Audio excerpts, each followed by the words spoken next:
The story starts with reporters talking about some kind of radiation hitting Earth. Meanwhile, a woman is pushing her baby's stroller through a pharmacy. Then she sees a few cops getting out of their car, just casually chatting about poker. The captain spots her leaving, opens the door, and compliments her kid, who's somehow asleep even in that heat. Of course his buddies start clowning him, saying he's hitting on a woman with a kid, and the receptionist jokes that they're in a great mood today. The youngest one says it's because the war is over, even though a lot of civilians and innocent people still died. Outside, it starts raining. One of the cops says it's probably just a quick shower, but when he looks over, he sees his friend complaining he's in pain. Inside, the captain takes a peek outside and sees his two guys fighting in the bushes. The younger one gets annoyed and goes to see what those idiots are doing, but when he opens the door, he's face to face with the same woman from before, totally out of her mind. Before she collapses, he catches her, and she bites him, because of course she does. Seeing that, the captain yanks her off his partner and throws her outside. Then he witnesses the most brutal scene he could imagine.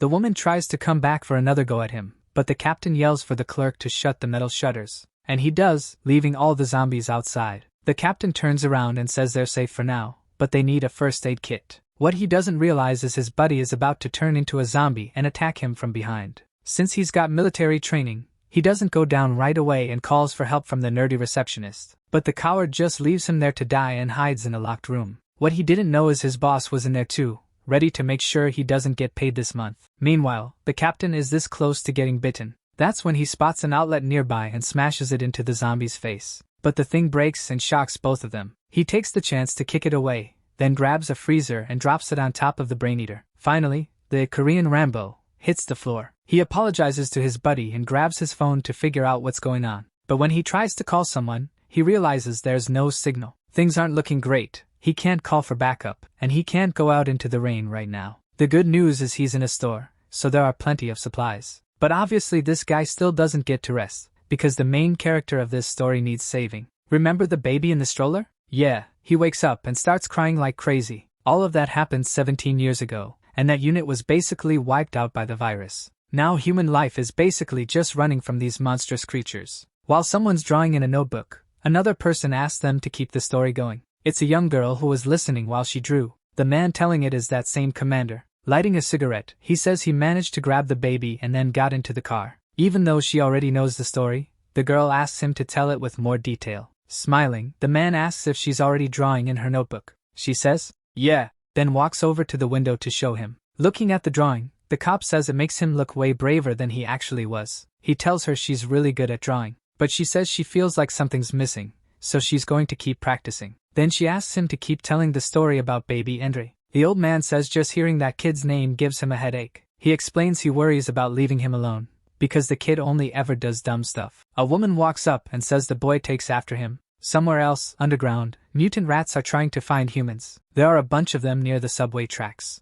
A group of people is hiding, whispering so they don't get caught. One of them says she has camphor balls that give off a really strong smell. Watching closely, they realize the rats are heading the other way. She thanks Andre for managing to lure the creatures away from them. Grinning, the boy says it was super easy. He just left a few pieces of cake. He says they can't let their guard down, because the next step is even more important. Pointing at a sewer pipe, he says the day would only be perfect if they managed to get out of there without a scratch. Next, he asks his friend if he managed to get the snake pea he asked for. The guy hands over 3 bottles and says that's all he could get. Then he pours that liquid onto the tracks. One of the crew asks if they'll really be safe just by pouring that stuff out. The main guy says it'll only buy them a little time, so they need to get moving fast. The group leader says that, as scavengers, risking their lives is just part of the job, so they head into the pipe. Everyone complains about the smell. It's unbearable. So Andre tells them to shut up, because the rats might still hear them. Halfway through, they find a protective suit from the pharmacists. They figure it must have belonged to someone who got sent to clear out that rat nest, so there's gotta be something valuable around there. Our hero starts opening the coat to see if there's anything worth taking. Right then, an infected rat jumps at his neck. Its teeth are razor sharp, but it gets nailed by a spike. With her weapon in hand, the girl snaps at him,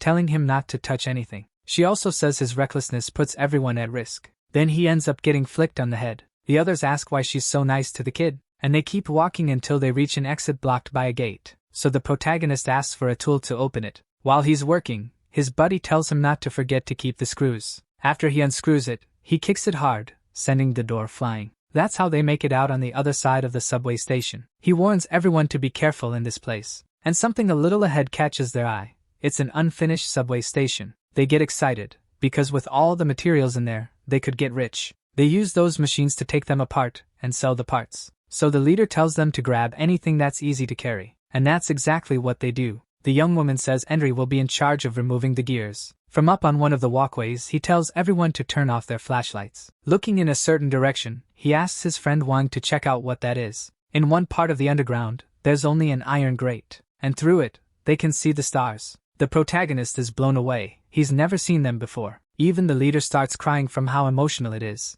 She says she'd even forgotten what the sky looked like. And looking up, the protagonist asks why the dark sky is called night. She looks at him, annoyed, and says he totally killed the moment. But Henry doesn't stop there. He jokes that Wang must be old since she already knows what stars are. So he gets flicked on the head again, and the girl tells him you never try to guess a lady's age. Then he grabs her arm, and quickly yanks her toward him, because a rat was trying to attack her. Luckily she dodges in time, and the thing hits the ground. That's when they realize a bunch of them have shown up, and in the distance, they can see even more coming. They're shocked at how fast these infected animals found them. Without wasting time, he tells his partner to warn the rest of the group. Meanwhile, he pulls some poison out of his backpack, and holds a lighter in front of it, lighting it up. With those two together, a huge burst of fire blasts toward the rats. On the other side, the others get warned that the rats are here. Even though they didn't get much, they decide to run right away. But the big-lipped guy isn't happy. He wants to grab more stuff, because he thinks it's worth a lot.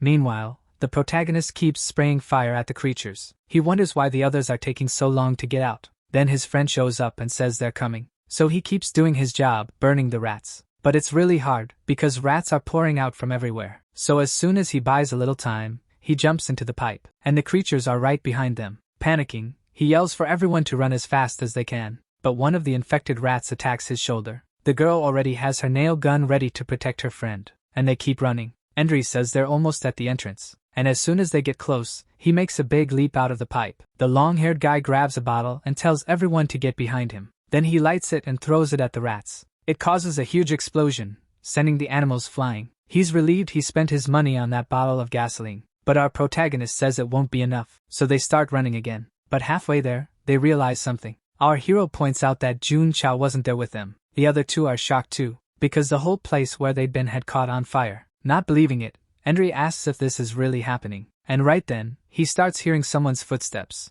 Their friend crawls out of a pipe wearing that pharmacist's protective suit, so they realize he's still alive. The long-haired guy says their friend is way too greedy and went back for the suit. Freaked out, the young leader says there wouldn't have been time to save him. But to the protagonist, there was no way he was leaving his friend behind. He tells Wang they need to hurry so they don't waste time. But the long-haired guy is already heading out, not caring at all. So both the girl and the protagonist call out to him. He stops and asks what they want. Henry asks for insecticide since he'd run out, and the guy hands it over. Then he keeps walking toward the exit and says they'll deal with it outside. Our hero tells the girl she should go too, but she won't leave him. So the two of them use their weapons to keep the rats back. While he's throwing fire, he tells his friend to hang in there. Even though his body is covered in rats, the suit is protecting him. And finally Wang manages to grab his hand and help him up. Yelling, he says he got him. The protagonist asks if he's still breathing, but the guy is too freaked out to answer. So the leader says once they get outside they'll talk. To get out of there, our hero throws the insecticide, causing a huge explosion. They use that moment to escape. Outside, the other member is already selling the stuff he stole. The merchant even asks where his teammates are, and the kid says maybe he won't even see them again. Right next to him there's a guy coughing, while pharma officers walk up. They're checking if anyone might be infected, so they use a thermometer to see if the temperature's normal. After checking, they say the kid is cleared, so the group member needs to be quick, because he could get detected. But then someone yells for somebody to stop. Without looking back, the kid is terrified he's about to get caught. But actually they're talking to the man right behind him, the one coughing. When the man realizes they want to arrest him, he runs. Meanwhile, our hero and his friends make it outside. Wang tells them to stay quiet because they spot the patrol. They know something's wrong up ahead. They catch up to the man and, now aiming a gun, tell him he has to go into quarantine. Shouting, the man says there's no way he's going with them. And the patrol guy straight up says he didn't ask for his opinion. Then he orders the others to take him. Watching all of this from hiding, the girl knows it's dangerous to be their enemy. Her teammate even says that because of the worms in their bodies, the device would start beeping. After grabbing the sick people, they announce they're going to evacuate. And still hiding, the big-lipped guy asks the protagonist why his adoptive dad works for those guys. Really pissed, Endry tells him to think before he talks. And to make things worse, something falls and makes a noise. It's one of the items they took from underground. The idiot realizes his backpack is ripped. He starts breaking out in a cold sweat, because they could get caught. And sure enough, the patrol hears the sound, and the group member freezes, not knowing what to do. To save his friends, he steps out of hiding. So Endry and Wang stay hidden while their friend gets chased by the officers. What his friend does makes the protagonist really angry, but Wang tells him to stay quiet. The officers catch up to the kid. Quickly, he grabs the man's arm and throws him forward. He uses him as a hostage, holding something up to his face. He tells the others that if they come any closer, he'll stab his buddy in the eye. What he doesn't expect is that their leader doesn't care at all. He says it wouldn't make any difference if he killed that man.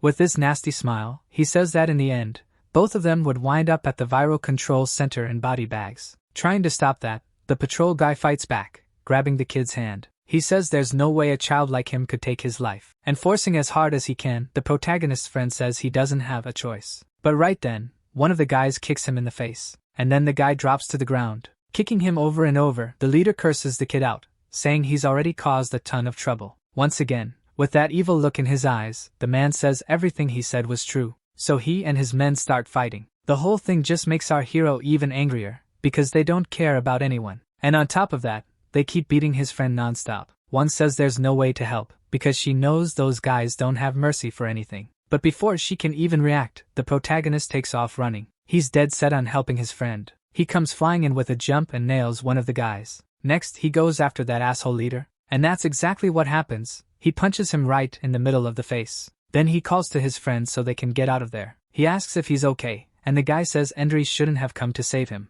Meanwhile, the patrol guys are furious. So the protagonist grabs a tool and says it's covered in bacteria. Right after that, the officer uses his weapon, which shoots fire, to sterilize it. And he says those kids are so naive. Pointing the gun at them, he asks what part of their bodies he should hit. But our protagonist says that's pathetic. And if he's a real man, he should fight fair, hand to hand. But right then, someone hits him in the neck. He drops to the ground, knocked out. The man says there's no reason to waste time fighting him. Then he orders his men to tie both of them up and take them to the viral control center. Wang, still hiding, watches the whole thing. Back in the study area, the doctor is taking some blood from the young girl Jing. When she's done, she says that was this month's dose and asks if Jing is okay. Even though she looks really weak, Jing says she's fine. But the former commander reassures her, noticing she's stumbling. He helps her over to a stretcher and tells her to rest for a bit. Then he calls the doctor over. He says these transfusions are happening way too often, and he asks why she doesn't send Jing to the research area already. She answers that it's way too dangerous out there, and that this is the safest place for the girl, basically hinting that Jing is really valuable to them. With a pretty threatening look, she says everyone's doing their part. Jing just lies there, not saying anything. But then something outside catches her attention. Those patrol guys are coming in with the people they captured. One of them is our protagonist, who, by the way, is super tense. He's annoyed because the guy in front is moving really slow. That guy looks worse and worse, clearly sick. From upstairs, the girl watches them all walking in. And down below, our protagonist gets confused when he hears someone scream. Looking terrifying, the sick guy starts yelling a name. Turns out he saw the girl up above and thinks she's like a goddess. The protagonist's friend tells him to stay away from that crazy guy. And the girl at the window says it looks like the man is talking to her. When the former commander comes closer, he's shocked by what he sees. Down there, things are getting messy. The officers point their guns at the lunatic. Then they order everyone to shut up while they lock the cell. Our hero, pissed off, says he'll get revenge. He says it's not fair they're stuck in there, because they're not infected. But the patrol leader steps up and says, in the end, nobody gets out of there alive. Since Endry doesn't get it, one of the other guys in the cell explains. He says everyone there gets used as test subjects for the cure research. That's why they don't care whether the people they throw in there are actually sick. Hearing that, the protagonist and his friend are shocked. Meanwhile, that crazy guy sits on the floor, rambling nonsense. With a totally unhinged look, he says the sun is going to rise. And he starts laughing in this creepy way. Everyone else is confused, trying to figure out what he even means. Panicking, the blonde guy begs the guards for help. He presses his face up to the bars and asks them not to let that lunatic in with them. The officers hear yelling from far off and start complaining about the noise. So they walk over and tell them to shut up. One of them even smacks the poor guy in the face with his gun. The guy drops to the floor in pain while the protagonist watches. Flexing his authority, the leader says he'll do the same to the rest if they don't cooperate. Right after that, more captives show up to be put in the same cell. Even hurt, the blonde guy begs them to hold the door before they close it. And totally confused, Endry and his buddy look to the side. The patrol officers think the whole thing is weird too. That crazy guy shoves a finger down his throat, and somehow he manages to cough up a little vial. Nobody understands what the hell that was, but then they realize it's this pale-looking blood, and above his head, the guy gets ready to open it. That's when the officers recognize it. It's rainwater. The poor guys who are in the same cell start freaking out. Endry and his friend know they're in even bigger trouble now. Opening the vial, the lunatic says he's gonna be immortal now, and then he pours the liquid into his eyes. The main character's friend even tries to stop him. He grabs the guy by the collar, but he realizes it's already too late. The vial drops to the floor and shatters into a bunch of pieces, and the guy's eyes start changing. Roots from that virus push out from there, growing more and more. Trying to protect his friend, our hero shoves him back. Those weird roots keep spreading. Right after that, the infected guy lunges at the blonde kid, and he ends up biting the poor guy's neck. Relieved, the big-lipped friend thanks Endry for pulling him away. Looking at one of the officers, our hero says the door is still locked. He yells for them to open it, or they're all gonna get bitten. Right next to him, he watches the guy getting eaten alive. The patrol officers ready their weapons to take the creatures out, and the leader sarcastically apologizes, because he's about to shoot everyone, so other prisoners who aren't even infected get hit too. Our protagonist, furious at what they're doing, barely makes it out. He and his buddy hide behind the wall, but the leader says if they don't die from bullets, it'll be even worse. That just makes the survivors even more terrified. Now the infected creature has finished eating the blonde kid. It lets out a scream, and the other one wakes up already infected too. Panic ramps up, because now they know both of them are coming for them. And that's exactly what happens. Bravely, the big-lipped guy grabs the creature by the arms. He throws a punch right in its face and yells to Endry that this is where they die. But Endry won't give up and tells his friend to hold on a little longer. Fast as hell, he slips his arm through the bars and grabs the leader's leg. Then he yanks it inward, trapping it against his arm, forcing the guy to keep part of his leg on the same side as the infected. But the officer points his gun at Endry. He orders him to let go, or he'll blow his head off. Calmly, Endry tells him to lower the gun and open the door. And he reminds him that even if he pulls the trigger, his leg is still stuck.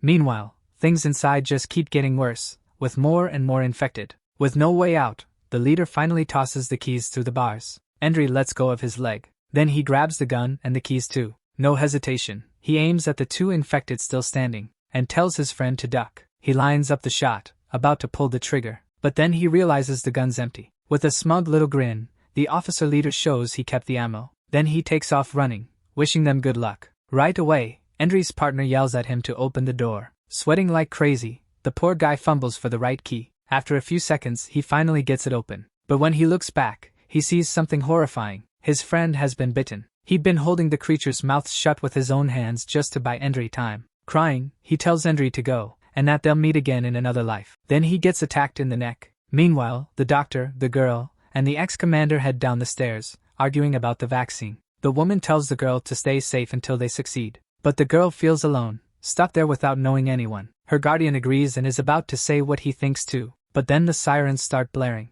That means code red, and the old man says he'll go ahead and check. When he reaches the next section, he runs into the officers. Confused, he asks what happened. One of them tells him to run to another floor immediately. And he's completely stunned when he hears the place has been overrun by infected. The prison cells can't hold them anymore. The protagonist's friend has already turned into a zombie, and now he can even bend the metal bars. Seeing there's no fixing this, Endry hurries and takes off running. He figures there might already be more infected in other areas, and he needs to find his adoptive uncle, Commander High. But right after that, he looks back when he hears the noise. He realizes they've already managed to knock down the cell gate, so all the infected were loose. They immediately start chasing the main guy, and while he's running without even looking ahead, he crashes into someone. It's his uncle, who's there to save him, but he's shocked when he sees what the place is really like. He had no idea the creatures were already out, so the old man tells everyone to run while he deals with the infected. Our hero does, and right behind him is the precious young girl. The doctor, who's with them too,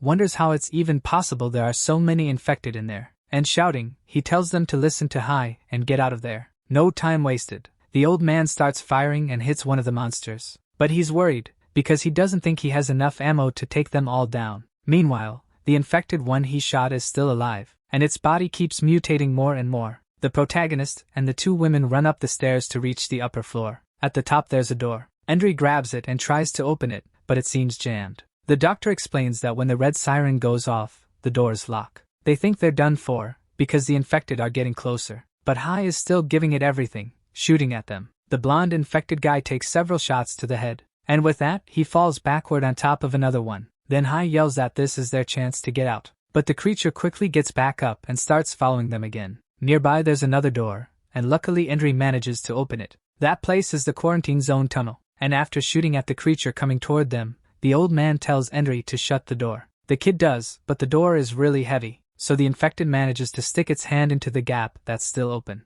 To the protagonist's surprise, it's his friend. He grabs him by the collar and starts pulling him, but Hai gets there in time and shoves the rifle into the infected guy's mouth. The protagonist begs him not to do it, since it's his friend's body. He's in shock when he realizes his uncle didn't listen. After the shot, they slam the door shut fast. Hai says that even if one day he gets infected, Endry has to kill him on the spot. Then the kid tells them they need to get out of there, now. On the other side, the green-haired girl freaks out. She runs into another infected, and the doctor tells them to close the door quietly. So they start pulling the metal grates, and the infected doesn't seem to notice. But then it realizes there are people there, and when it turns around, it's got a chunk of an arm in its mouth. The girl panics, while the doctor tells them to move, now. The creature gets ready to attack them, and stepping up, our hero moves in front and lands a solid kick on the monster. It goes flying, and right after that, Hai shows up and finishes it with a shot to the head. Looking ahead, they realize there are more areas with infected. The place is already wrecked, and there are a bunch of dead guards. Hai wonders how this could have happened, since everyone there had weapons. Then he points to some graffiti on the wall. The symbol shows whoever did this is from the burning star. Already knowing what it means, the doctor says those people are going to want to destroy the whole place. Checking around, they see bullet holes everywhere, and those dead guards were executed, shot up, not bitten. Knowing what that could lead to, the doctor breaks into a cold sweat. Nearby, Endry finds some bottles of insecticide, and at another entrance, he hears some noises. He tells the others something weird is going on. Reading the situation, Hai says the smartest move is to go the other way, because on the other side, there are some guards still trying to survive. Some are getting attacked, so they decide to fall back. Knowing they won't be able to go back inside, the man tells them to head to the upper floor, and he turns around, trying to take out some of the infected that are coming in. But they won't be able to handle it. Too many are showing up. Seeing that, the old man knows that if the disease control center gets destroyed, the whole city will be in danger. With no other option, Endry yells for them to go up to the surface. But the doctor says that's impossible, because in situations like this, the exit seals shut for safety. Still, our hero says he knows another route that's outside the quarantine zone. Out of patience, his uncle tells him to show the way already, so the young guy points and says there's a gate upstairs that should be open. Grabbing the girl by the arm, Endry tells her to hurry up, but the girl's worried about the guards they left behind. Trying to snap her out of it, the doctor tells her to focus on keeping herself safe. So they keep moving through the subway station, but carefully. There are infected down there too. One of them spots them and charges. Endry kicks it away and tells the others to get up the stairs. He also says they should head for the next security gate. But when they reach the top, the girl freezes. There are way more infected up there. The whole floor is packed with those things, and they're left wondering what to do now. Endry yells for them not to just stand there, because the one behind them is already catching up. But the doctor says there's no way they can push through with that many infected. Then, luckily, someone shows up holding a police riot shield. It's Hai, back again to protect them. The infected rush in, snarling like crazy. One clean shot knocks two of them back. Hai keeps firing, nailing another infected right in the head. The former commander shouts for everyone to stay close to him. As they run, they notice more infected coming up from the lower level. Endry tells everyone to keep going and says he'll stay behind to cover them. Nearby, a trapped soldier starts screaming for help. Panicking, he begs them not to leave him, swears he's got a gun and can help the group. His pleading catches the protagonist's attention, but Endry runs over and tells him he can keep the gun. Jing tries to go save him, but our hero stops her. She insists she doesn't want to leave him to die. He yells at her to open her eyes and pay attention. Pointing at the man's leg, he explains the wound can't be cured, and Jing is stunned. The soldier begs not to be abandoned as the monsters close in. As he's attacked, he wonders why nobody saved him. Now infected, the soldier grabs the gun and swears he'll kill all of them. Jing flinches when she hears a gunshot. The doctor gets hit in the shoulder and tells Jing not to be stupid, reminding her they almost died because of her. The infected soldier realizes he missed. Using insecticide, Endry blasts fire at the infected. The man gets covered in flames too. Seeing the guy's gun, Endry says it's a good thing he fired, because now Endry knows the gun still had ammo. Furious, he tells the soldier the problem is he wasted the bullet Endry could have used. The soldier screams in pain as the infected tear into him. The doctor warns Jing that if she doesn't move fast, she'll be the only one left behind. Hai holds the line, says he already cleared the route to the gate, and yells for them to hurry before they get caught. The commander asks Endry if he's sure this is the right way. Endry shouts for his uncle to watch out for the monster behind him. A shot blows the monster's head apart. Our hero tells them to stay calm, he knows the way. Meanwhile, more and more infected show up, and they start crawling under the gate. As he shoots one of them, Endry wonders how there are infected outside the quarantine zone, since leaving is supposed to be forbidden. The doctor notices the doors were open, and Hai figures they weren't the only ones who knew about that route. The protagonist gets worried, because he remembers one used to go out that way too. But the main thing is getting out as fast as possible, so he flicks his lighter on. Pointing ahead, he tells everyone to follow the tracks. He warns them to be careful, because the ground is dark and uneven. Suddenly, someone's foot gets stuck in the tracks. On edge, Endry turns around and asks who it was. It's Jing. Her leg is stuck, and it's badly cut by the rail. Panicking, the protagonist yells for them to get her out fast. The doctor tells the girl to take off her shoe and relax so she can move her leg. Jing says it's not working and it hurts like hell, while Endry warns the infected are getting closer. She starts breaking out in a cold sweat, trying to free herself in time. Seeing the creatures getting closer and closer, the ex-commander tells Endry to watch himself, because he needs to protect the women. Endry fires back that he's used to looking out for himself. He aims the gun, getting ready to shoot. One shot, and a monster's head explodes. He complains he can barely handle the gun's kick and wonders how his uncle manages. Hai tells him to hold steady, and says he should be rushing the girls instead of talking to him. The doctor says she can't get the girl's leg loose. The steel is too hard. Jing cries, begging the doctor to leave her there so they don't die because of her. The doctor tells her to stop talking nonsense, and just push through the pain, because getting caught by the infected would be way worse. With all her strength, the doctor yanks Jing's leg. The girl's foot comes free, but it leaves a cut. Right after that, the doctor grabs her by the arm and rushes her along. Endry yells for them to go on ahead while he holds the monster's back. He gets ready to shoot again, using his lighter too. But then he realizes he's out of ammo. He tells Jing to get up, because one of the infected managed to get through. The creature leans in to bite Jing, and she's totally defenseless. Seeing that, Endry and his uncle completely panic. At the very last second, the doctor's hand shoots in front of the monster's mouth. She shoves the infected back and ends up getting her hand bitten. Missing part of a finger, the poor woman tells the others to run and leave her behind. Covering them, Hai fires to clear a path. Endry tells the girl to climb onto his back, but she's worried about the doctor. Out of patience, Endry tells her to shut up and pulls her along. He hoists her onto his back and says if she'd been more careful, none of this would have happened. The commander yells at the protagonist to run already. As they escape,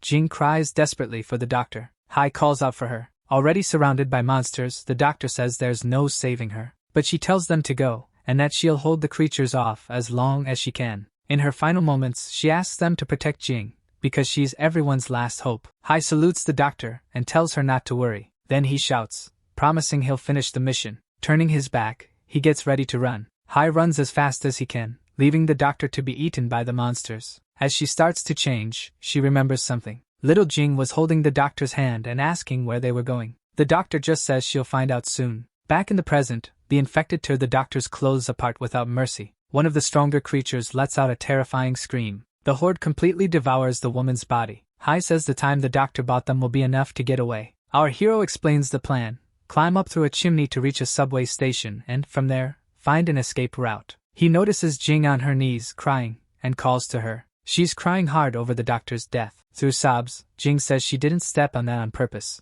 With a lighter in his hand, Endry tells her to calm down and listen to him. He angrily yells at her to look at their situation and asks if she wants everyone to die there. On the other side of the door, the infected try to break in to get them. Hai says he's out of ammo, and if they get caught again, it's over. Carrying the girl on his back, Endry climbs the stairs while she apologizes, crying. She says it's all her fault, and that she's just dead weight. He tells her to hang in there and stop crying, because the noise could attract the infected. Down below, the lighter they left behind sets off a fuse connected to the insecticide canisters. The creatures bunch together as the flame grows. Right after that, a massive explosion wipes out the whole horde. Satisfied, Hai says those little BBQs should block the way for a while. Endry asks if the trick was worth losing his lighter, and Hai explains the insecticides were full of flammable gas. Still climbing, he spots the ladder that'll take them out of the yard. When they look toward the exit, Hai realizes the orange color in the sky is the sunset. Jing and Endry are amazed by the golden color, something they've never seen before. They say it looks different, because they don't know what life is like outside the quarantine zone. As he starts climbing, Endry says he's going to see with his own eyes what the world is like. He grabs the ladder, but a piece comes off in his hand. Jing warns Hai that the ladder is rusty and tells him to be careful. Then she screams, terrified, warning that something is coming up behind him. It's the monsters that survived the explosion, and now they're catching up to the group. Hai tells them to keep climbing, because he thinks the creatures are too dumb to climb a ladder. Henry feels the ladder shaking and thinks they're going to fall because they're too heavy. He tells them to go as fast as they can and tells Jing to hold on tight so she doesn't fall. Jing gets scared, because she already knows what'll happen if they fall from there. So scared she clings even tighter to Henry, and he complains. Looking down, he freaks out when he sees the monsters are already right there. Hai yells that half of them have already burned, but there are still a few left. Halfway up, one of the monsters manages to grab the commander's boot. Annoyed, the old man tells the thing to let go of his foot, and he kicks the bastard right in the face. But right after that,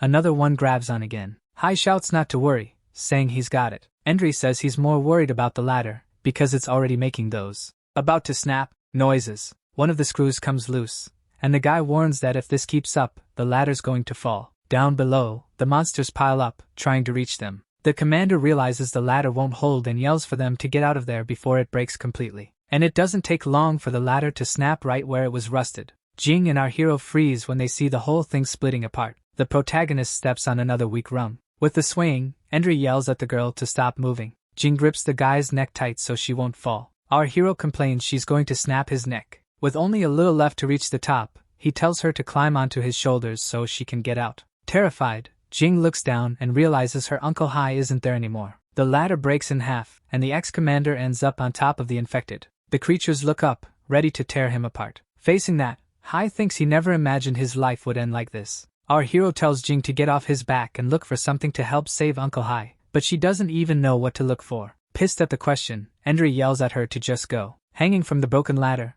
Hai says it's too late, and asks the kid to listen to what he has to say. He tells the boy to meet him in 3 days at the tallest building, and if he doesn't show up, they should head to the Biology Institute so they'll be safe. The protagonist yells that in 3 days he'll save him himself, and tells his uncle to wait for him. The ex-commander reminds him how important it is to take care of Jing, because without her, the Institute people wouldn't let him in. Hai throws something up and tells the boy to catch it, reminding him of what he'd already taught him. Then the ladder he's holding onto starts to crumble, and as it breaks apart, he says this might finally come in handy. Seeing what's about to happen, Henry and Jing scream in panic. The last screw pops out, and Hai drops along with the rest of the ladder. He disappears into the darkness, drowned out by the monster's screams. Meanwhile, they're left there on the ladder. Our hero mourns that Hai didn't even get to finish his sentence. He thinks all of Hai's annoying lessons now felt like a shadow fading away. Still in total shock, he wonders how that could have happened. All he can see is the broken ladder, and all he can hear are the horror sounds coming from that endless hell down below.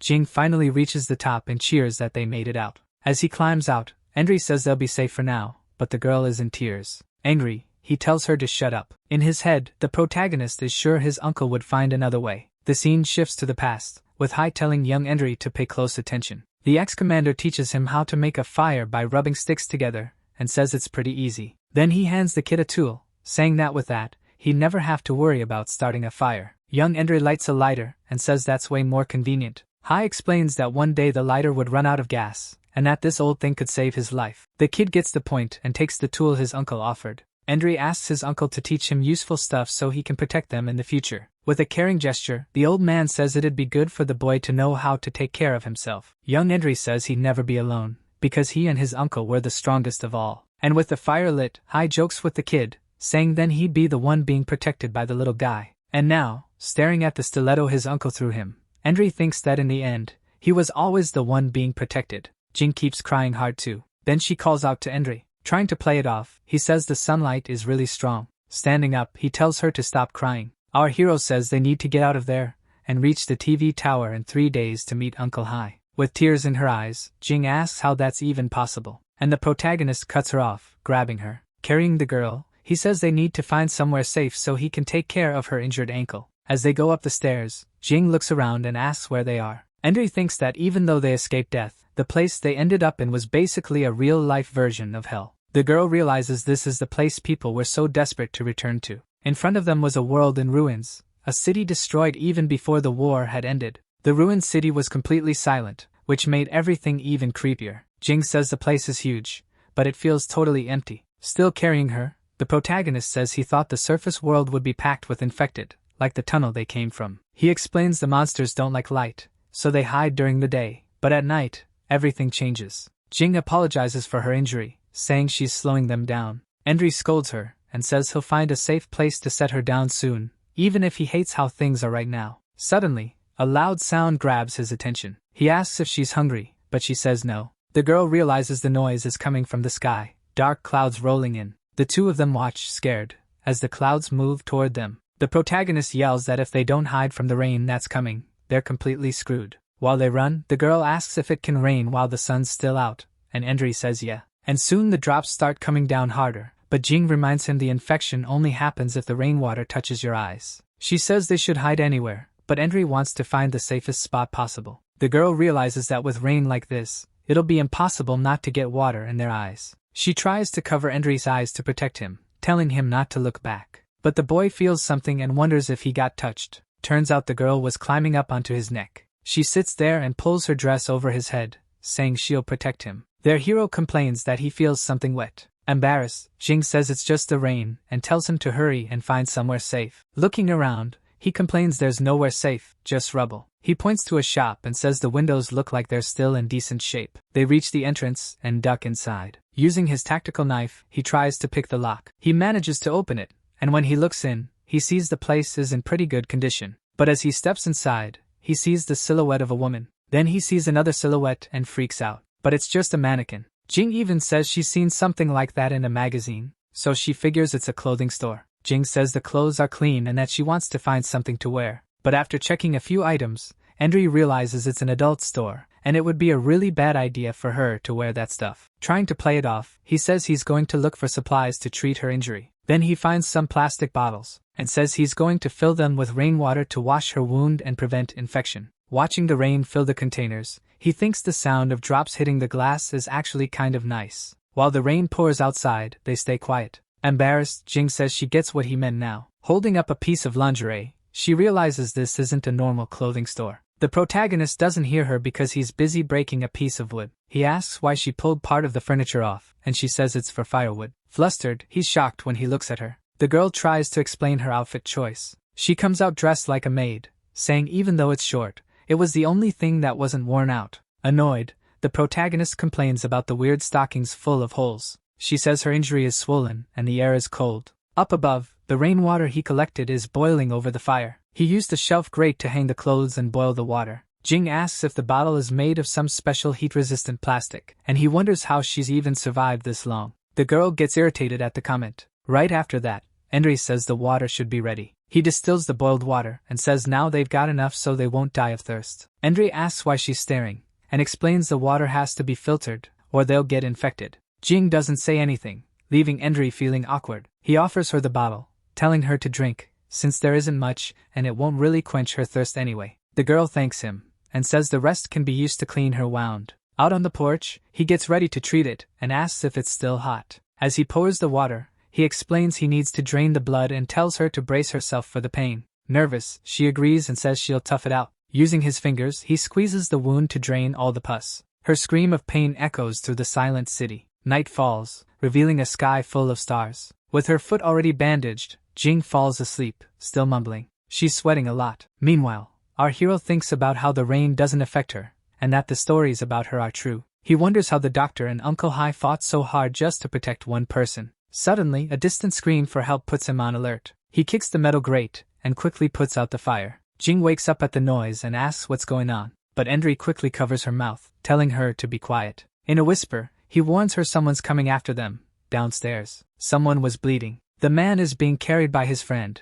and he says he can't walk anymore. His leg has been pierced by an arrow, straight through. Meanwhile, someone is watching them through night vision. Out of nowhere, another arrow is fired. This time, the girl gets hit. Spitting up blood, she looks at the wound in her chest while the man screams her name. Jing realizes someone is shooting arrows at them and says they need to go help, but Endry stops her. He says she can't go down there, she can barely stand, and asks if she wants to get hit too. The man panics when he sees another arrow stuck in the girl's back. Bleeding, she begs for help. He freaks out when he realizes he can't stop the bleeding. Terrified of dying, he apologizes to her and decides to run to save himself. He gets up and leaves, while she stays on the ground, still begging for help. As he runs, an arrow hits the man in the leg. He screams in pain and collapses. Crying, he begs the shooter to stop. Jing pulls away from Endry and says if he won't help, then she will. She says she can't just stand there and watch someone die. Annoyed, Endry scolds her and says she needs to learn not to bring trouble onto other people. He explains it's already dark, and the shooter is probably using night vision goggles, which means they can see them too. The reason they're still alive, he says, is because they're out of the shooter's range. The protagonist figures the shots to the legs were just to get their attention and lure them into a trap. From a distance, the shooter watches the two of them and thinks they've figured it out. Endry says the doctor's sacrifice will have been for nothing if Jing falls for a trick like this, and that he won't let her go. With tears in her eyes, she wonders how people can do something like that to other humans. He says that to survive, humans are capable of anything. Outside, the injured man crawls away and leaves his backpack, full of stuff, behind. He offers his supplies in exchange for his life. His friend, right next to him, is already close to passing out. Suddenly, a monstrous foot steps down beside the girl. She tells her friend to run. When he realizes how many infected there are, he panics. There are a lot of them nearby. Surrounded by the monsters, the man screams desperately for them to stay back. And from up above, our hero and Jing hear the screams. He tells her to stay quiet, because they're at risk too.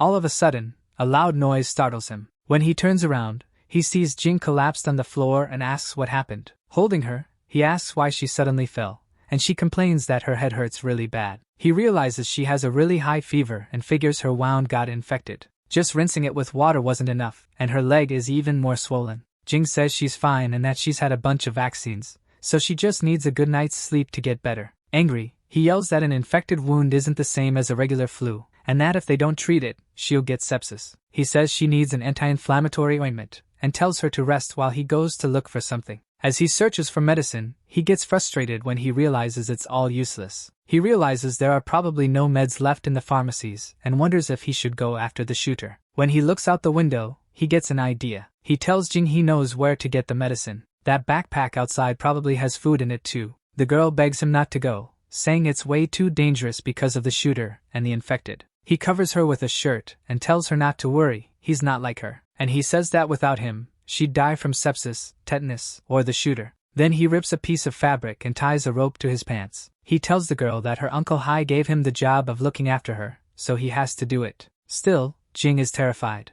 The protagonist calms her down, saying he already knows how to deal with the shooter. Outside, the infected are still hanging around near the backpack with the supplies. He realizes the shooter is careful and won't risk going down to grab the loot. The guy figures the shooter must be on the roof, with a clear view of the area. Staying hidden, he plans to get close to the shooter's bunker so he can get right up near him. Through the scope, the shooter tracks Endry. Smirking, he says Endry's fast, but he can't hide forever. He says they'll see what kills him first, the monsters or his crossbow. Behind a car, the protagonist hides and watches what's going on. He wonders if it's safe to get close to one of the infected. Then the monsters hear a noise and sprint toward him. But when they get there, all they find is a rock. They tilt their heads side to side like they're looking for something. Right after that, they hear another noise and, once again, take off after it. Hidden on the other side, the protagonist comments on how easy they are to trick. Again, he throws the rock as far away from the backpack as he can. Now the only thing between him and the backpack is the shooter. He dashes toward the backpack and slips behind another car. Hiding there, he thinks this car is his last bit of cover,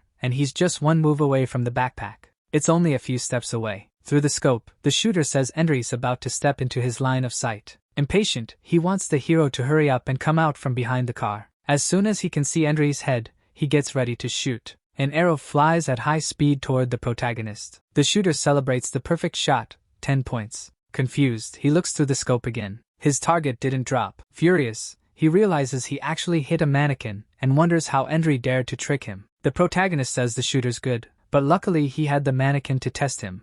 Otherwise his head would have been turned into a kebab. He realizes the shooter is taunting him and trying to get rid of him. The next step he decides is taking the shooter down, and for that, he'll use the item Hai gave him. The shooter thinks the kid is scared or trying to mess with him, but sooner or later he'll have to grab the backpack and step into view. Through the scope, the shooter sees something shining and wonders what it is. A bright light blinds him completely, and he complains that he can't see anything. With the shooter distracted, the protagonist takes the chance to put up a wall of fire. He grabs the supply backpack and celebrates that the run was a success. His plan was to siphon gas from the car he'd been using as a shield. He even accidentally swallowed a bit, and complains about how awful it tastes. With the bottle full, he makes a Molotov cocktail. Using sparks from a knife, he lights the fuse. With that intense light, the shooter's night vision would be useless. Furious that he fell for the trick, the shooter gets ready to strike back. He fires randomly, and one of the arrows almost hits the protagonist's foot. Annoyed, the hero calls the shooter a coward and challenges him to a fistfight.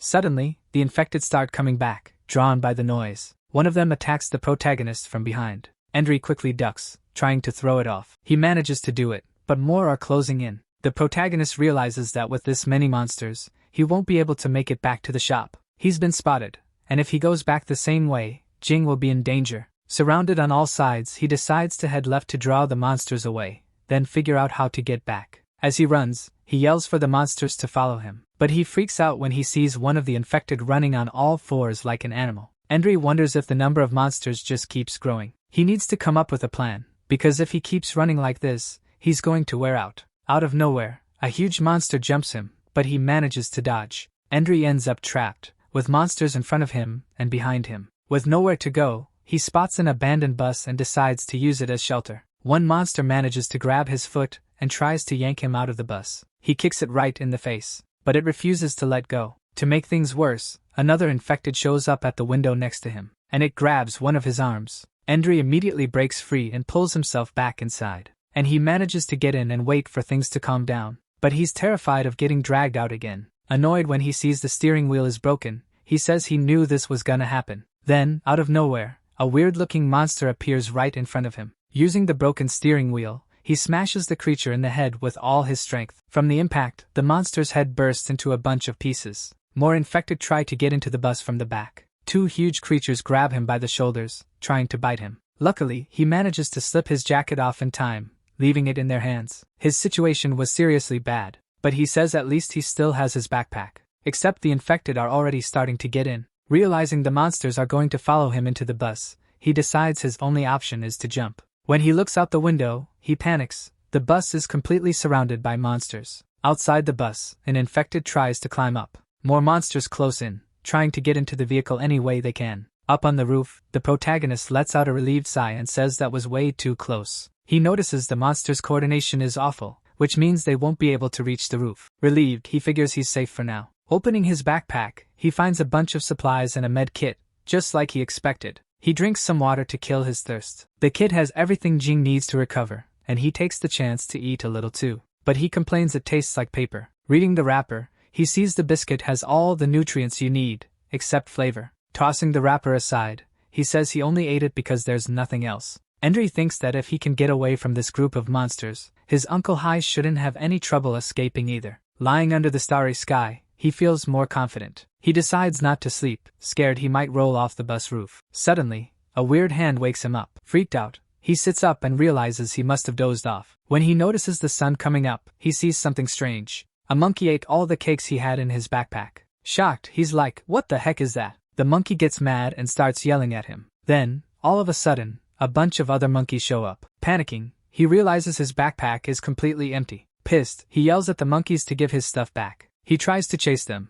but the monkeys are super quick and disappear into the trees. He gets frustrated because he can't catch them. While threatening the little monsters, he notices one of them stayed behind. It was the smallest one, the only one that didn't get away in time, and it's holding the med kit. Endre pulls out his utility knife, determined not to let the little monkey escape up a tree. With a threatening look, he tells the monkey to hand over the med kit, or he's gonna have to get mean. He flicks the blade out, and the other monkeys start screaming like an alarm. Then he runs straight at the little monkey. He tries to grab it, but it jumps first. After that, the little guy ends up slipping off the top of the bus. Annoyed, Endre realizes the monkey ran down below, right where the infected are. Looking around, he sees there aren't any monsters nearby and the bus is empty and safe. From up there, he can tell the monkey was still running. It had gone inside the bus. Just when Endre thinks he's about to catch it, the thing jumps again. He realizes the animal is way faster than he thought. The little monkey starts making faces and sticking its tongue out at him. Annoyed, he wonders if the monkey is straight up messing with him. And just when he thinks it can't get worse, the monkey hops out of the bus. Endre runs after it, trying to grab it. His hand is already really close to one of the animal's legs. But then he freezes when he sees something. Those two little balls were very clearly visible from behind, and it was still sticking its tongue out. But right after that, the little animal drops the med kit. The protagonist goes cold when he sees what's right in front of him. An infected has grabbed the monkey by the tail. The poor thing claws at the ground trying to get away, but it can't move, and it gets absolutely terrified. The other monkeys try to distract it. But it doesn't help, the monster keeps pulling the animal in. Our guy takes advantage of the distraction and stabs the monster's hand with his utility knife. He says it looks like the creature was hiding there, waiting to ambush him. So the monkey manages to slip away through that opening. With the box cutter still stuck in, Endre says he wasn't about to give the monster a chance to escape. Right after that, he pins it down with his knee, and he uses a piece of cloth to kill it quietly, without making any noise. Box cutter in hand, he thanks it for the meds. The protagonist tells the monster to go ask his girlfriend, Nina, for forgiveness, and calls him trash. With one final strike, he finishes the creature off. The little monkey bolts, and the protagonist calls it a thief. But honestly, he's kind of grateful, because thanks to that, he spotted the infected guy first. Suddenly, something smacks him in the face. Confused, he wonders what the hell the monkeys just threw at him. And as he runs back to the shop, he complains that he wasted way too much time. He hopes the shooter is already gone, or Jing's going to be in danger. When he gets there, he's weirded out that the woman's body, the one that got eaten, is gone. He figures someone must have moved it, because dead people don't move on their own. Then, out of nowhere, he hears a scream from inside the shop and panics, thinking it's Jing. He hears the girl begging them to stop. Inside the shop, a man is ripping Jing's clothes. He says what she's wearing is provocative. The guy keeps tearing at her clothes, and when she tries to fight back, she scratches him. Furious, he throws her into a glass display shelf. With tears in her eyes, Jing stares at him, terrified. Another man shows up and warns him not to mess her up too much, because she's crucial for the negotiations. The fat guy says he knows his limits, and that it doesn't matter if the girl's hurt, as long as she's alive. Jing screams, begging them not to do this. She tries to reason with them, saying she gets that they're scared they won't survive, but they don't have to team up with horrible people. She says it was people like that who destroyed the underground city. The fat guy starts laughing nonstop. He mocks her, saying she doesn't know anything. Then he admits they're spies. Jing asks why they did it, why they killed so many innocent people in the quarantine zone. He explains the plan was just to cause chaos to pull her out of the disease control center, but something went wrong. Meanwhile, the protagonist stays hidden, waiting for the right moment. The man tries to grab her again, saying he watched her grow up. Jing gets forced down to the floor. That's when the protagonist comes up behind him, threatening him with the box cutter. At the same time, he tells Jing to get behind him. She's relieved to see him there. The other men in the group show up and ask who's there. Endre threatens them, saying there's infected blood on the blade. But one of the men points a gun at him and asks if Endry's already tried that same trick before. He says he underestimated the kid,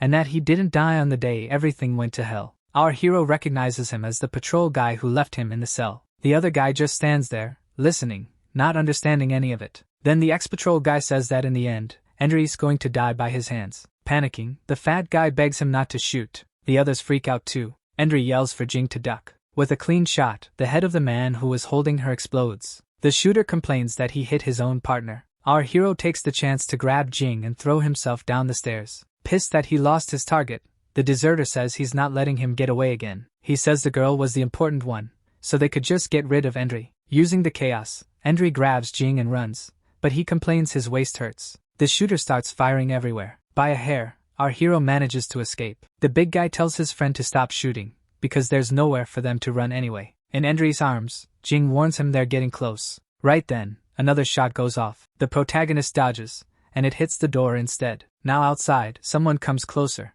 Endre notices someone watching him, and he puts a finger up, signaling for them to stay quiet. Inside, holding the gun, the big guy says he can see the protagonist. While he's still talking, the mysterious man comes up behind him, and before he even realizes it, the bearded guy gets stabbed with a knife. Endre and Jing are outside, watching it happen. Holding the big guy's gun, the masked man says he's taking it for himself. Inside, the others realize there's someone else there, so they start shooting at him. From the gunfire, the enemy realizes the masked guy is using his friend's weapon, and curious, he asks who that man is. From outside, the guy answers that they don't need to know who he is, and that he just wanted to make it clear he's got a gun in his hands. He makes it clear he doesn't want any trouble, but he's not gonna let anyone hurt two kids. From inside, the men answer that they're not going to hurt the girl, and without realizing it, a shot goes through the gate and hits one of them in the hand. Once again, the masked guy says he warned them not to attack. With a defiant look, the enemy says the man's gonna regret it if he gets caught. His buddy takes it as a challenge and pulls this creepy face. One of them asks if it's really worth risking everything to save two kids. But the deserter seems set on it, and tells his friend to stop yelling, because it looks like they already got away. With his hand wounded, the enemy swears he won't let it slide. He tries to open the door to go after them. The leader stops him, telling him not to open it. He warns that the gunshots have attracted a bunch of infected. Meanwhile, Endri and Jing follow the masked man. Jing asks why the infected are out there during the day. Endri explains that even though they sleep during the day, loud gunshots still draw them in. The masked man says he saw smoke in the underground city and went out to see what was going on, and when he heard the screams, he ran to help. He says they got lucky he made it in time, and that helping them wasn't for nothing. Pointing at the electric fences, he explains they were built to contain the infection, but clearly they didn't work. The protagonist asks who he is. A little awkwardly, he apologizes for talking to himself, saying he hasn't seen people in a long time. He introduces himself as Tango Bai and says he lives in a mansion just up ahead. When they get there, he mentions the land is elevated and the wall is solid. He explains that back in the day, every entrance had security guards, but now there's only one left open. Smiling, he welcomes them to his paradise in the apocalypse. When they go in, they find a place full of flowers. He explains that since there's nobody else around anymore, everything there is his. He says that after the war, all the survivors moved to the underground city, and he was the only one who stayed behind. Jing asks if that's him in the photos on the wall. She looks at a bunch of pictures with celebrities and some trophies from film festivals. He says he can't stand looking at the past. The girl says she didn't think she'd run into a big star. The protagonist wonders what a movie and a star even are, totally confused. Endri is impressed by how huge the house is. The owner tells him to put Jing on the couch, but Endri wants to take care of her wound first. After cleaning it, he hands over some pills and tells her to take them. Jing refuses to take that many meds. Endri scolds her and says she needs all of it so she doesn't get worse. He makes her take the pills, and she swallows them, annoyed. The protagonist says the antibiotic Tango Bai gave her is weird. He notices the production date is from 2 years ago,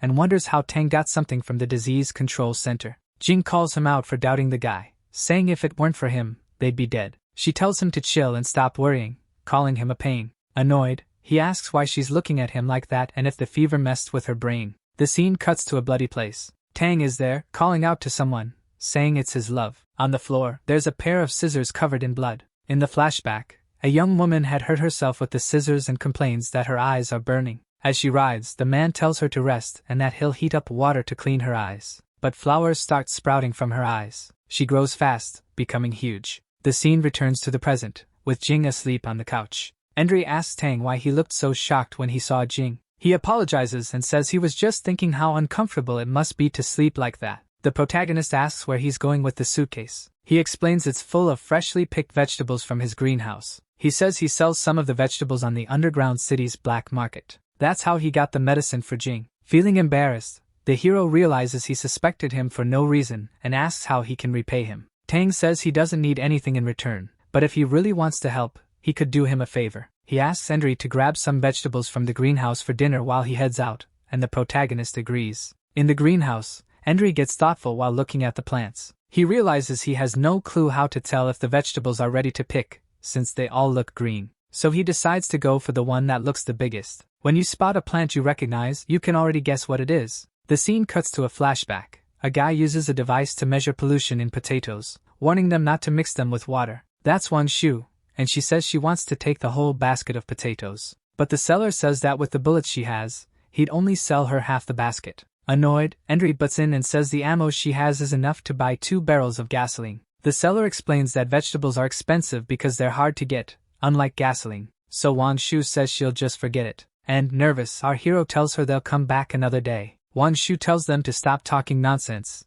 and says she'll let them try something different. The seller agrees to sell half the basket of potatoes. Back at home, Wan Shu announces her secret mashed potatoes are ready. Everyone tries it. Then they're blown away, saying it's so good they could remember it for 10 years. She walks up to Endri and asks if he liked it. Back in the present, he thinks that only he and Wang Shu knew the tunnel connected to the surface, and he decides he'll look for her after he finds his uncle. Distracted, he ends up yanking the potato plant out, roots and all. Remembering what Wang Shu said, he decides to take one potato and bury the rest so new ones can grow. As he digs a hole, he gets ready to put the potato in the ground. Suddenly, he feels something weird in the soil. He wonders what it is, maybe fertilizer. When he picks it up, he realizes it's a human finger. The scene cuts somewhere else, where the man tells someone to eat slowly. He'd brought a dead body there. An infected creature was devouring it. He tells the monster he had more food, but he got infected and the supplies are gone. But he's already found a replacement, and that the little boy has a nice firm body and is easy to chew. He offers the little boy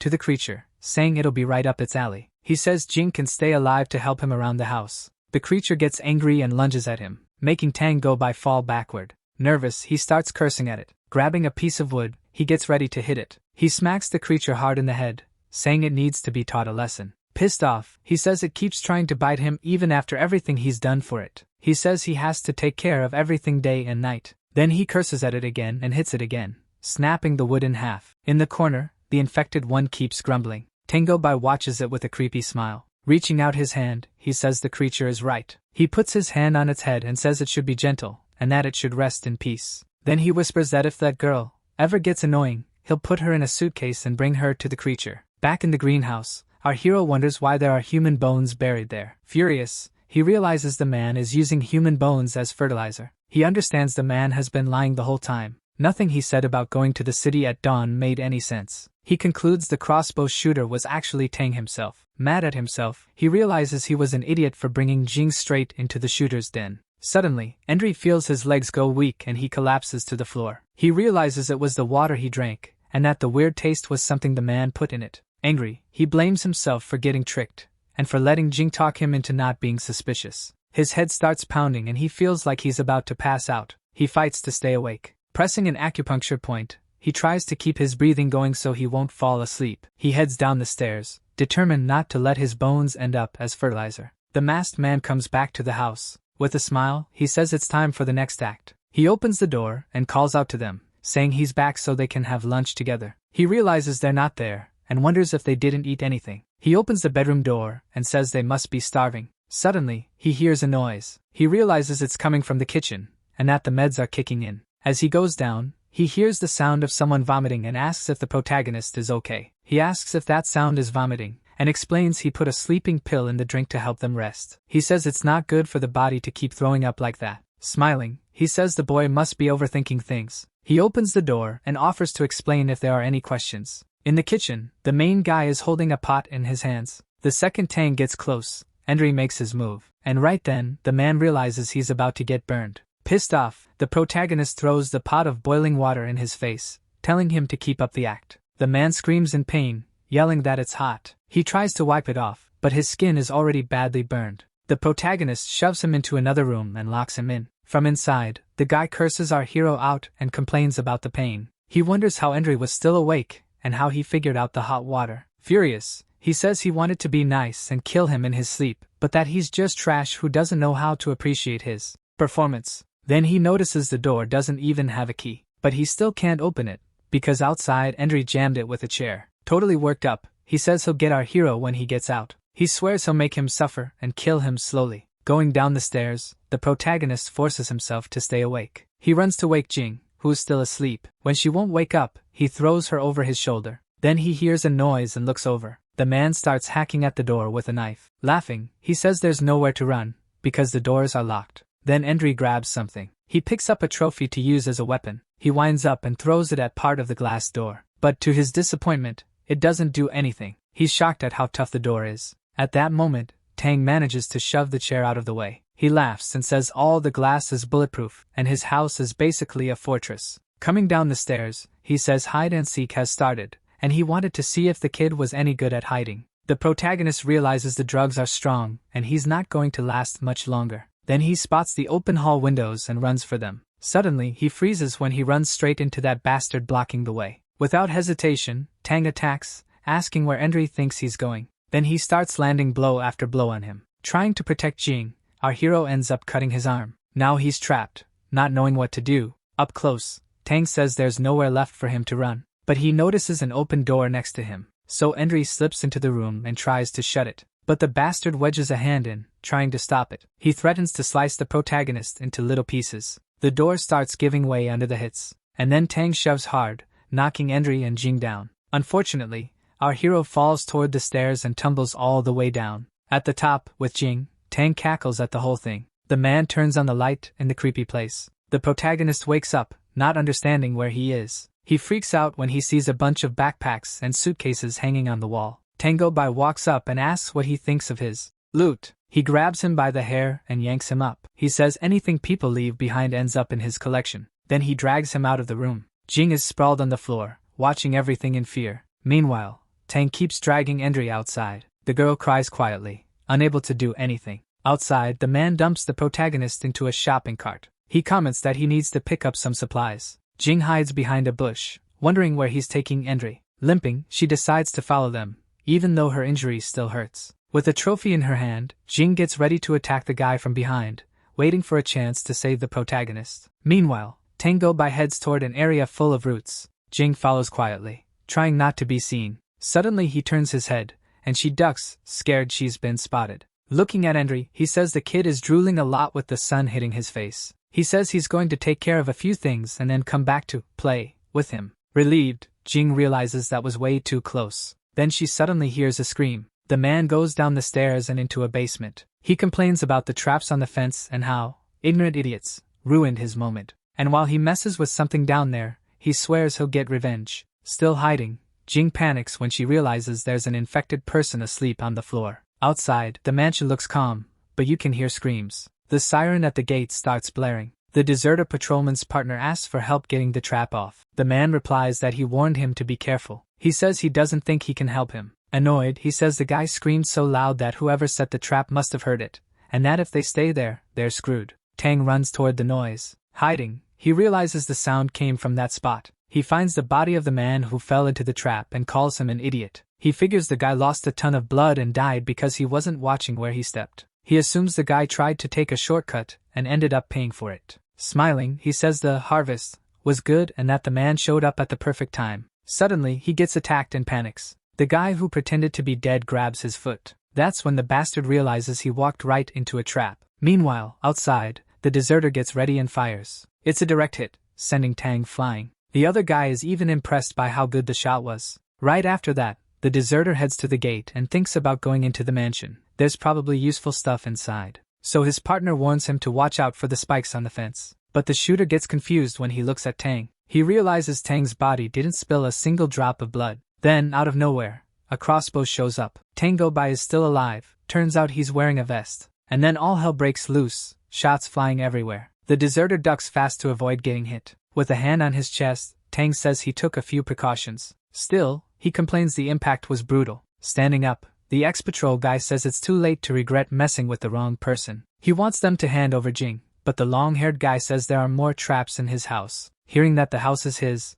the masked guy is confused. He says the owner of the mansion wouldn't know how to manage crops and keep boars away, and that the place belongs to someone else. But right then, the man gets hit by an arrow. Tang had been hiding behind a wall while using his crossbow. But the other intruder says he won't be caught that easily. He even says they think alike, says they've got a common interest, but it doesn't look like Tang agrees. Jing wakes up in a dark place and calls out for the protagonist. She searches around the room and finds him behind some bars. He's on the floor, passed out. She tries to wake him up, telling him he can't just sleep there. Suddenly, she hears a noise outside. She notices a face coming up right next to her. A hand reaches through the bars and asks who's there. Grabbing Jing's arm, he tells her not to scream. Says he's human, not a monster. She apologizes, and he says he doesn't blame her. He gets that his appearance is pretty shocking. He asks if she's from the disease control center, recognizing the watch on her wrist. He explains that the thing has other functions besides telling time. Jing realizes the watch isn't what it looks like, and that it's how they found her. She even remembers what the chubby guy said, that he'd find her anywhere. And the old man keeps explaining that he knows because he used to pull them off dead bodies. With that, Jing realizes he was from the underground and asks why he's there, locked up. He says it's for the same reason as the protagonist. Tang was behind everything. He says he worked for the pharma company in the underground city, but he found out some secrets. So he bribed the black market to help him escape so he wouldn't get taken out. He was supposed to meet a man named Tang, who would give him shelter and food. He says sometimes Tang would come back with blood on his shoes, claiming it was from infected people trying to jump the wall. But because of how the wall was built, he knew there was no way the monsters could climb it. So to figure out why Tang was lying, he started quietly watching him. In the end, he caught Tang cooking in the kitchen while he was asleep, and wanting to mess with him for fun, he snuck up silently. He slaps him and yells that he caught him red-handed, asks what delicious food Tang's been making in secret. But then he breaks out in a cold sweat when he actually sees it. In the pan, there are 2 big chunks of meat. The old man says what was frying there was a steak he hadn't seen in years. He explains to Jing that in the world now, the only meat you can safely eat without getting infected is meat from a healthy person. Jing is completely horrified. He says he was even more shocked than she is. After going back to his room and packing his bag to run from that monster, he went to sleep. When he woke up, feeling dizzy, he wondered why he couldn't see anything. Tang shows up and says he'll never see daylight again, while the guy screams, asking what he did. With this evil look, Tang says it wouldn't really matter anymore whether he could see or not from now on. Shocked, Jing realizes he ripped the old man's eyes out. The blind old man says the people locked in that basement were treated like food. He warns that really soon, her friend will end up like him too, and tells the little girl to listen carefully. He says they have to find a way to open that door, otherwise her friend will meet the same fate as everyone else down there. Using the trophy, Jing tries to smash the lock with all her strength, saying she's going to get him out. The man says it's pointless, because she needs the keys Tang keeps tied to his waist. Desperate, the girl wonders how she's supposed to do that. He says it's her call, but she needs to get out of there now, because if that guy comes back, it's over. Outside, Tang complains that his whole body hurts when he tries to breathe, and that it'll be a problem if he runs out of strength. Dragging the other man's heavy body, he grumbles that the guy weighs like a pig. In a flashback, Tang explains his method of using fertilizer to grow crops. A man praises him for having a gardener who feeds them without needing to go outside. Tang says he's good at planting, and gets praised by a film director. The director asks if Tang ever wanted to be an actor, and says he's planning a movie about them. He describes the movie, King of the Last Days, and offers Tang a role. Happy, Tang thanks director Wang and promises he won't let him down. Half a month later, Tang is worried because things outside are getting worse and worse, and there's still that infected woman in the basement. The director calms him down, saying they're the last humans and they're in control. Then Tang serves the man coffee, but he throws it all on the floor. Tang cries while the director criticizes his crappy Mandarin even after months. The director keeps humiliating him, calling him useless and worthless. Yelling, he tells Tang to shut up and go make him another tea. Annoyed, the director complains that Tang lives in his house and can't do anything right. The scene cuts to him whipping the infected woman in the basement. Fascinated, he notices flowers really are growing out of her wound.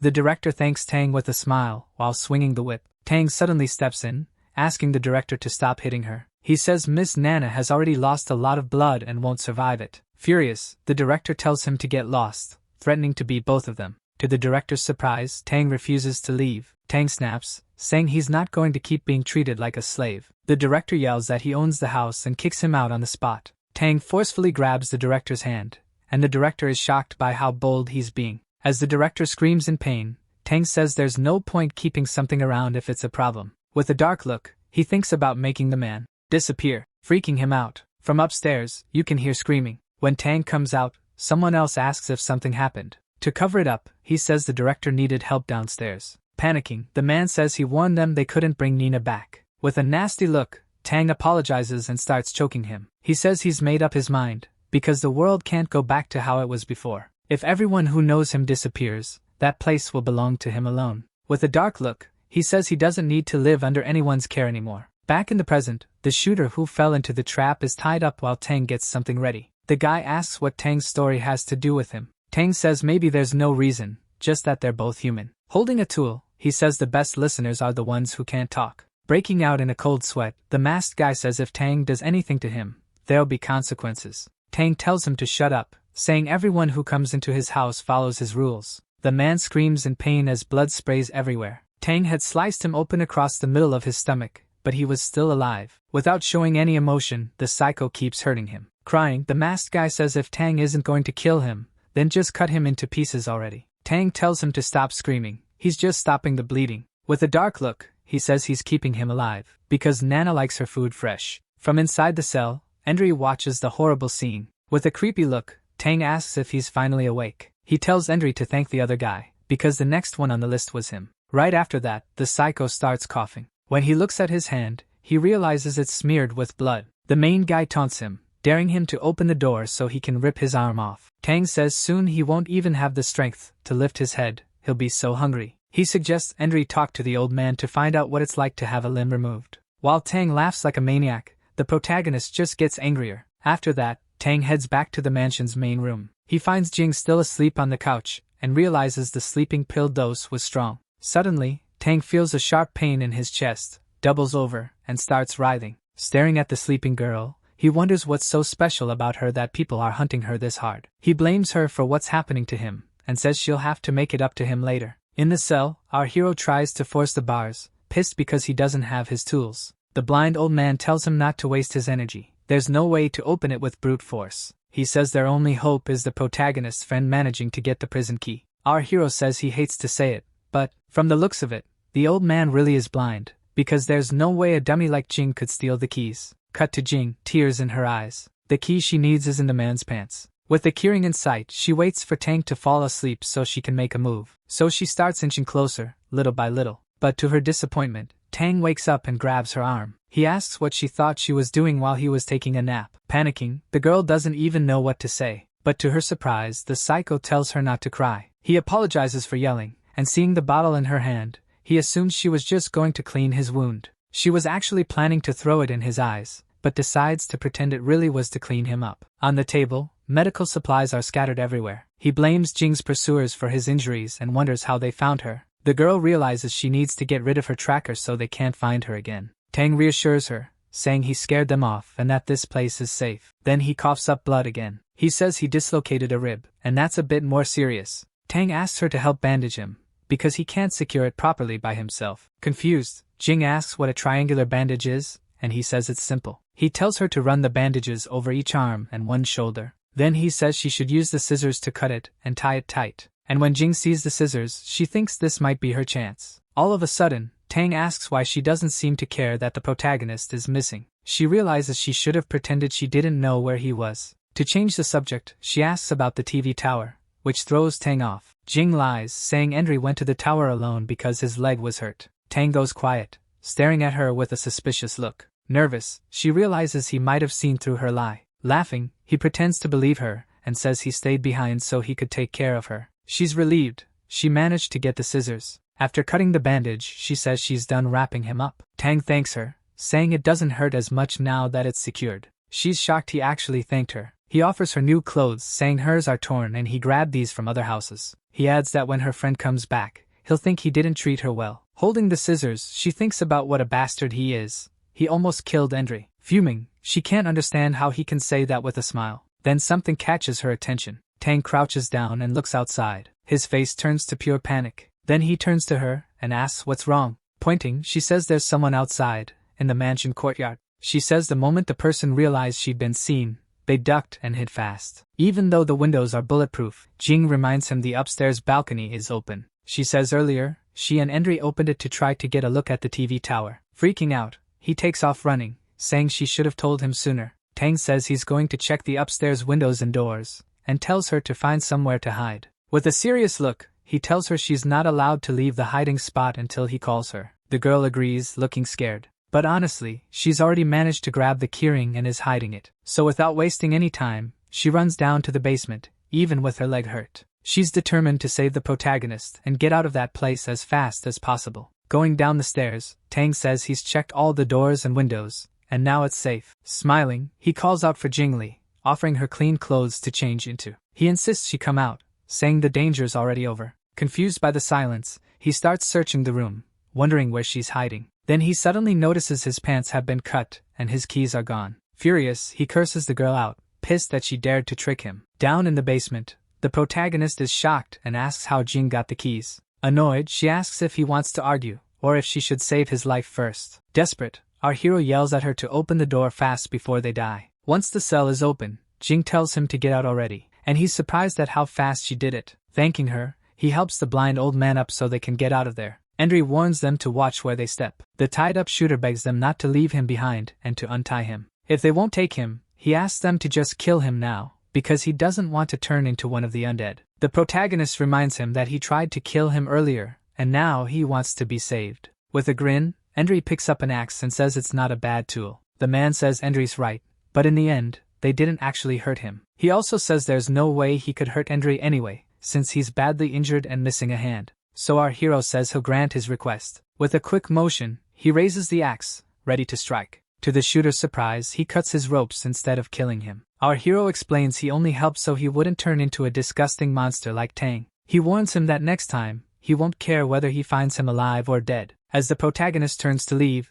the masked man calls out to him. He tells him to stay away from the pharmaceutical company's headquarters if he wants the girl to live. Then the protagonist shuts the door, leaving the man alone. While they're escaping, the protagonist asks why he passed out from the drug and she didn't. Jing explains that the drug concentration in her blood is different from normal people's. She says the effects wear off fast, and the blind old man asks her name. Suddenly, Jing signals for everyone to be quiet. She whispers for them to walk carefully, because they need to get through there silently. Our hero freaks out when he sees the infected creature Tang had kept locked up. Trying to calm down, he tries to slip past without being noticed. The infected woman mutters a few words under her breath. When he passes in front of her, the masked man looks confused. He realizes the infected woman is completely chained up. Then, horrified, he sees the thing is eating the hand Tang had cut off him. With eyes full of hate, the creature and the shooter lock eyes. Furious, the man raises a butcher knife, yelling that he's going to cut her into pieces. With a brutal swing, he hits the creature with all his strength. The creature starts screaming in pain.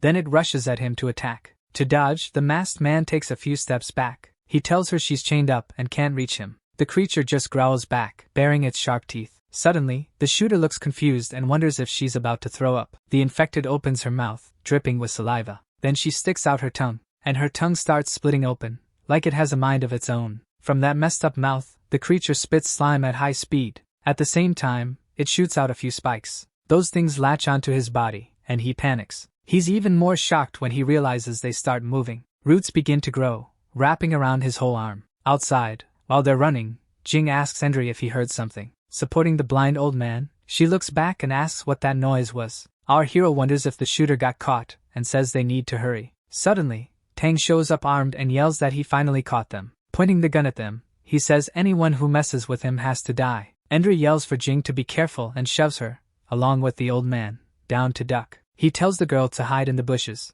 where Tang wouldn't be able to aim properly. While they're hiding, Tang starts moving around the courtyard to hunt them down. Pissed off, he yells that she's ungrateful and that she's the one who caused this whole mess. From their hiding spot, Endry warns that Tang is getting closer and that they shouldn't come out. Not knowing where they are, Tang fires arrows into the bushes. He says they better hide well, because the moment he sees anyone, he'll shoot. Hidden in the bushes, Jing and the blind old man try to sneak away, crouching as fast as they can. As soon as they get the chance, they bolt. But an arrow hits the old man right in the leg, and he drops to the ground. Jing crouches down and apologizes to him. From his hiding place, our hero sees the old man got hit, and that Tang is coming. With this nasty look on his face, Tang walks up and calls them ungrateful and disrespectful. While Jing helps the old man up, Endry decides he has to fight him. Coming out from behind the bushes, the protagonist starts running toward them. He plans to hit Tang at an angle to avoid vital spots in case he gets struck. Sprinting as fast as he can, he braces for a showdown with the psycho. Nearby,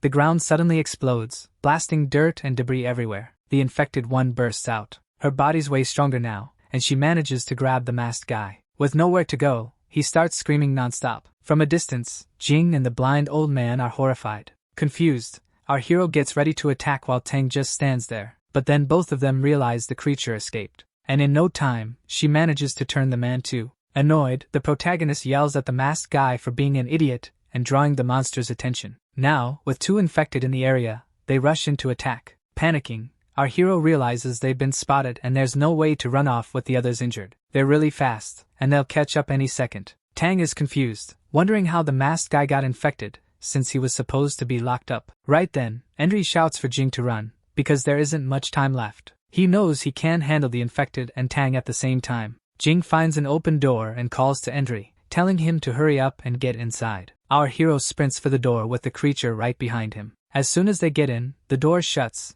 leaving Tang outside, begging them to open it. Endry holds the door, trying to think of an escape plan. With no other option, Tang decides to use his crossbow. He aims at the infected. First he hits the masked one, but the creature's tough and gets back up fast. Even while running, the infected are already almost on top of Tang. Hidden inside, the protagonist praises Jing for being smart, saying they're safe now. Then Jing freezes when she looks up. The protagonist looks too and can't believe what he's seeing either. The creature climbed up the wall and is already close. Next, it spits this slimy spike. Endry blocks it with his axe. Even so, the flower opens up, trying to roll into him. The blind old man explains it's a rare, advanced type and yells at him to run. Our hero smashes the thing against the wall. He tells the others to hide inside the house while he distracts it. The creature chases him, trying to reach him with its claws. But Endry gives it everything he's got and runs as fast as he can. He turns into another alley and starts running out of space. He spins around fast, making the infected slam into the wall. Then he grabs a door handle and, by a hair, makes it through the glass door in time.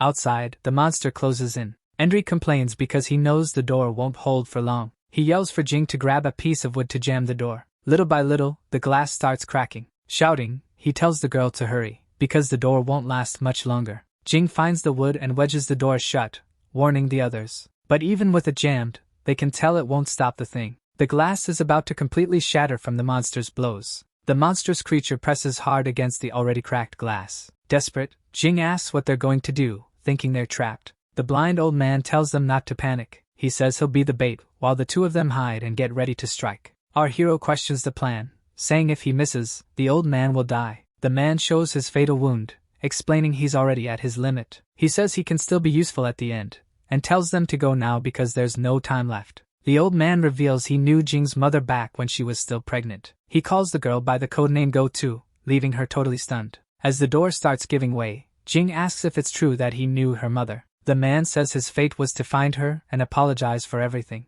With one final crash, the glass in the door shatters into countless pieces. The monstrous creature finally manages to get inside. The monster charges in, and the old blind man yells for the young guy to attack right then. With all his strength, the protagonist rushes forward. He lands a hit right in the middle of the infected one's head. The old man freezes, picturing what just happened. But unfortunately, the monster manages to grab him and starts attacking. Blood starts pouring from his mouth and nose. The monster's arm punches straight through the blind old man's chest. Jing moves closer, but he tells her she doesn't need to worry about him. Then Endry takes the chance to ask if the old man knows where Jing's mother is. With his last breath, the man warns them to go south and never come back. And right after that, the creature shoves its arm in even deeper, ending the old man's life. The protagonist realizes he didn't hit the brain and the monster is still alive. The creature keeps forcing its arm through the old man, pushing it out the other side. Our hero says the creature drinks blood to heal and that they need to get out of there now. He grabs Jing, saying the old man is already dead and they'll be next if they stay. Going up the stairs, Jing asks if it isn't a dead end. She says running out into the open with so many dangers is basically asking to die. Carrying her, he says her brain is slow,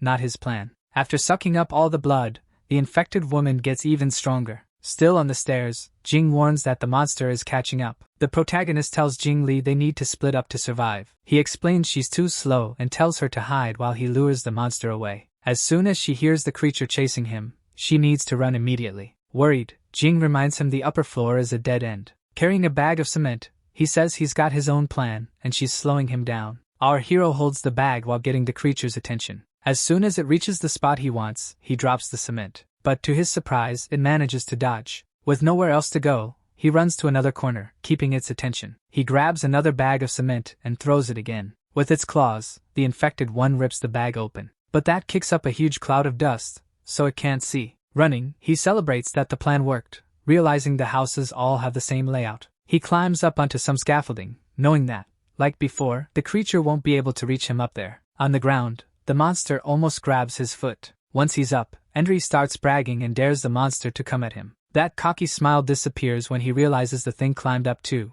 To his shock, the creature makes an insane jump, showing its real strength. Right after that, it starts spitting spikes. On the ground, Endry thinks he's out of options, but he grabs a plank and uses it like a shield so he doesn't get hit. The monster lunges at him, and the protagonist panics. The plank he was using to defend himself snaps in half. Trying to run, he sees there's nowhere left to go. He's on the roof, and it's really high. With the creature that close, he admits he messed up and this is the end. The protagonist almost gets nailed in the head by a brutal strike. But when he opens his eyes, he realizes the tongue didn't reach him. Jing shows up and grabs the monster's chain, yelling for him to get out of there. The creature gets yanked back by the chain, which is hooked to its collar. He scolds her for following him, but she yells that she can't hold on anymore. With insane strength, the monster whips itself forward with a twist. The force of the pull makes Jing lose her balance. She gets dragged along and ends up falling off the roof. Still holding the chain, the girl drops while screaming. The protagonist freaks out when he sees what happened. But halfway down, the chain steadies. The monster tries to pull back so she won't fall all the way. Even so, her body gets jerked around,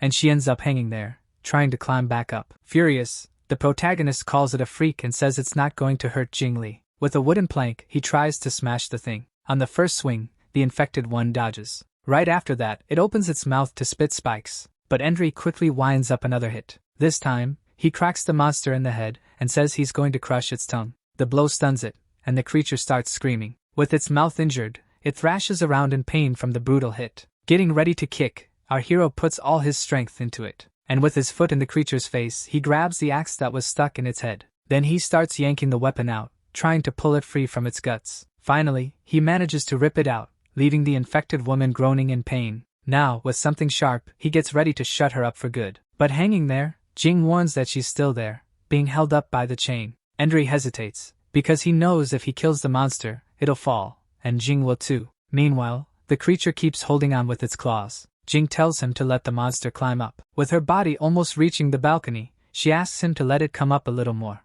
As the creature climbs, he gets ready to attack. Jing swings herself toward the balcony and tells the protagonist she made it. He yells her name, ready to strike the creature that just reached the top. Finally, she says she managed to grab on and get onto the balcony. Screaming for the creature to go to hell, Endre readies the final blow. With all his rage, he raises the axe, ready to end it. Meanwhile, the other infected is still alive, but then an arrow goes straight through its head. The one underneath it was Tang. Relieved, Tang shoves the dead monster off of him. Even though the guy was wearing a mask, he still ended up dying like an infected. Tang groans in pain, knowing his bones are fractured. He staggers toward his crossbow, feeling his body get heavy. With a lot of effort, he limps along, calling out for Nana, the infected. He starts limping back toward the mansion, still calling her name. Meanwhile, a loud noise echoes through the whole place. Endre manages to hit the monster right in the face. Its body gets thrown backward and drops from up high. Seeing he finally beat the infected, our hero celebrates. From the balcony, Jing praises her friend,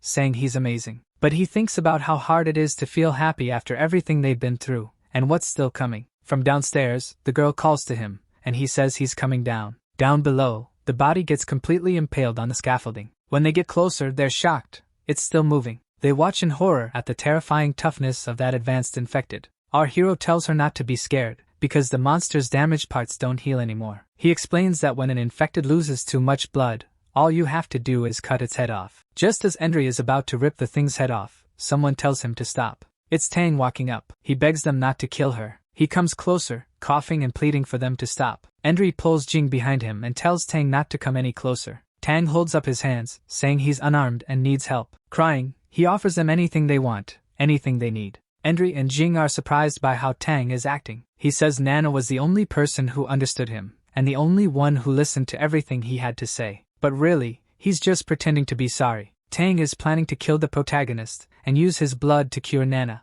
And for a moment, the two of them just stand there, trying to figure out what to do with this lunatic. Then our hero notices something. With a serious look, he tells Jingli to back off. Tang's face looks weird. She hides behind him and agrees it really is changing. Confused, Tang asks what they're talking about. Turns out the infected had pierced his head with its roots. He was willing to give his own blood to help the creature recover. Our hero steps forward, saying this is all the guy's own fault. Tang gives this creepy smile, and right after that, the protagonist punches him in the face. The scene cuts to a flashback, a guard greeting Director Wang. Inside the car, the director is with a woman, Nana. Then the guard lifts the gate for him. Tang works as a gardener. Sweating, he says that if he had a life like the director's, it would all be worth it. He sighs, saying just thinking about it already makes him feel amazing. Back in the present, the protagonist helps Jing walk. He scolds her for not meeting him downstairs, and she says they'd already be dead if she had. She asks what the point of surviving would be if she abandoned him. Annoyed, he says surviving is the only thing that matters in that world. She says living is more than just surviving,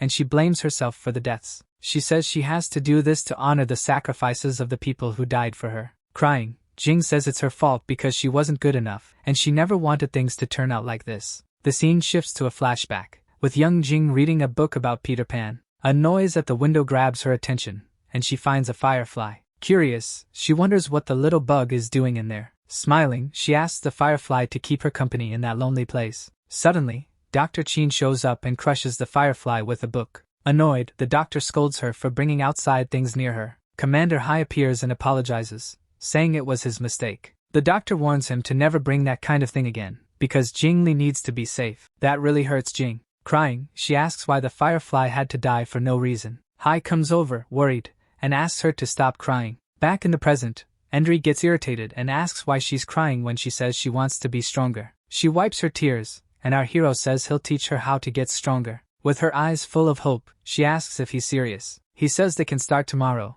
because if she gets quicker, he'll live longer. After all, she already saved him even while she was hurt, so she can do way more than that. They make a pinky promise to never change for 100 years. In the bathroom, Jing gets ready to cut something with a pair of scissors. With a snipping sound, locks of her hair fall to the floor. While she's cutting it, Endry asks why she's taking so long. She asks what the rush is, saying they can watch the TV station from right there anyway. He tells her to get dressed. He found some clothes in the basement for her to wear. When she opens the door, she comments that the shirt he found is a little small. With new clothes and her hair braided, she says she feels more comfortable now. Blushing, he looks at her hair, and she explains she cut it so it won't get in the way. Then she asks if there's anything else they need to bring. He says the basement was like a treasure chest, full of essential supplies for them. He hands her a smaller, lighter backpack so she won't get tired on the way. Surprised, she realizes he's giving her his special combat utility knife. Endry explains that since she's immune, she can survive bites that would kill other people. He teaches her to aim the blade at the enemy's chin to destroy the brain. He says he also put a gun and some bug spray in her backpack. Somewhere else, a man with a tracker smiles and says he found something. Then he suddenly comes across a scene and looks shocked. With a gun in his hand, he stares at Tang and Nana's bodies, disappointed. He complains that Tang got taken out by 2 kids after all that training. The man knows it doesn't matter if they threw the tracker away. He already knows where they're headed. Smirking, he calls them brats and gets ready to go after them. Meanwhile, our hero and Jing run into a huge gate blocking the way. He complains it's another dead end and they can't get out. Jing wonders how people used to travel before, saying this place is more complicated than a tunnel. She explains people travel by car, using wide roads. Annoyed, he asks if she thinks he's an idiot, and says he knows what cars are. Smiling, she suggests they look for a map to find the TV station. But our hero shuts her down, asking if she thinks a map is just going to magically appear. So the girl says they should look for a really big hotel. And she says Dr. Chin taught her that hotels used to give tourists maps. He asks if she's ever been up on the surface before. And she says yes, she went out with Dr. Chin a few years ago. That's when they found Uncle Hai. But Endry wasn't with them. Smiling, he says he was breaking his chains and chasing freedom. Suddenly, Jing spots something and excitedly points. It's a big hotel. Exactly what they needed to find a map. Excited, Jing says her legs feel better and suggests they go inside. The protagonist stops her and tells her to look at the ground near the entrance. He notices someone's been there. The rain left footprints in the mud. Our hero figures some people took shelter there, but there must be infected inside, so they ran toward the TV station instead. He says he'll go look for a map and tells Jing to wait outside, where it's safer. She agrees and tells him to be careful, promising she'll help if there's danger. He tells her to stay put. She wouldn't stand a chance helping him in there. When he goes in, he smells the strong stench of an infected in the darkness. He wonders how many infected were there to cause that kind of mutation in the place. Relieved, he thanks whatever group came before for clearing the way for them. He heads toward the front desk, remembering Jing said the maps were kept there. Then, to his shock, he runs into a whole horde of infected. The entire hallway is packed with monsters, and suddenly those footprints outside make sense. Terrified, he realizes the hotel is basically an infected nest and bolts. Then he notices the monsters are asleep and feels relieved.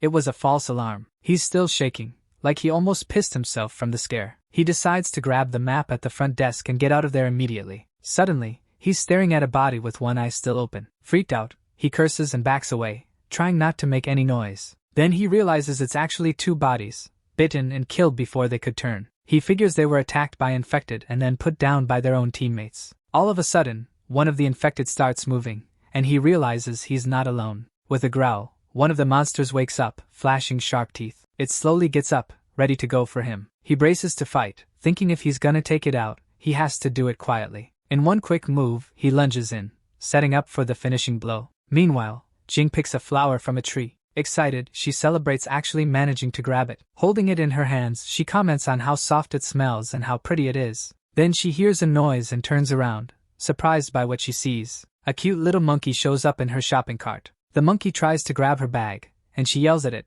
begging it not to run off. She wonders why it's hiding and starts looking around for it nearby. With a suspicious look, the monkey ducks away, and she tells it to come out. Smiling, she offers the flower she picked, trying to befriend it. Curious, the little monkey sniffs the flower and seems to like the gift. Suddenly, a rock hits the monkey, scaring it and knocking it to the ground. Furious, the protagonist yells, calling the monkey a thief for stealing his stuff. Confused, Jing asks why he did that. With a threatening look, he warns the monkey not to try to run. He fires another rock with his slingshot and nails the monkey dead on. It hits hard and sends it flying from the impact. He cheers, saying the monkey got what it deserved. With his boot on the little monkey, he scolds it for being so bold. He complains that last time, he didn't get to teach the thief a lesson. Still pissed, he says the monkey had way too much nerve touching his things. But seeing that, the other monkeys start freaking out. Jing tells him to let the little monkey go, since they got the bag back. Suddenly, He panics at the monkeys screaming up in the trees. He remembers there's a horde of infected sleeping in the hotel hallway. With all that noise, he knows the monsters are gonna wake up any second. He tells Jing they need to get out of there, but the screaming keeps echoing. He thinks about running the other way so the infected will chase the monkeys instead. Jing stops him, saying it's his fault for hurting the animal. He snaps back that it deserved it, and points out the way they should go. Inside the hotel, the infected start stirring because of the noise. The horde wakes up and rushes outside, drawn by the sounds in the trees. One of the stronger infected leads the charge, ready to hunt. The monsters sprint toward the forest, grabbing onto the trees. They start shaking the trunks, and the little monkey gets scared. Trees get ripped out by the roots, and the poor things try to run for their lives. Meanwhile, the infected wait for the right moment to strike. From his hiding spot, Henry watches, shocked at how insanely strong those bastards are. He freezes when he realizes the giant has multiple arms. Jing explains it's a symbiote, because there's a face growing out of its back. She says Dr. Qin taught that it's a more advanced type of infected. Close to death, the infected merges with the environment and grows roots around its body. When it joins with another infected, it turns into something even bigger and scarier. To kill them, you have to destroy both heads, since their systems are basically linked. He suggests they run while the monsters are distracted by the monkeys. Annoyed, Jing scolds him for calling the monkeys pests and says they're smart. He fires back that they're nasty, so he doesn't see any difference between them and pests. Jing holds the little monkey in her arms and tells him to look closer. Surprised, he notices the bag is full of bananas that weren't there before. Then he realizes the monkey wasn't stealing. It was trying to give them a gift. Still, Henry thinks the bananas might be infected. Suddenly, the little monkey squeezes where it really shouldn't. Right after that, it jumps away and backs off from her. The little monkey bolts off fast, hopping across abandoned cars. On top of one car, it growls and bares its teeth, looking pissed. Henry apologizes, admitting it was his fault. To make it up to the little guy, he offers a pack of cookies. The monkey takes the gift, then throws poop at him. Jing laughs at the whole thing, but the main guy gets really annoyed. The monkeys escape by jumping over a barbed wire fence. With a sad look, Jing says she's jealous of how free they are. Henry scolds her, but she explains the animals live free and without fear. She also notices they stick together, unlike humans. Everything on the surface has turned into a threat,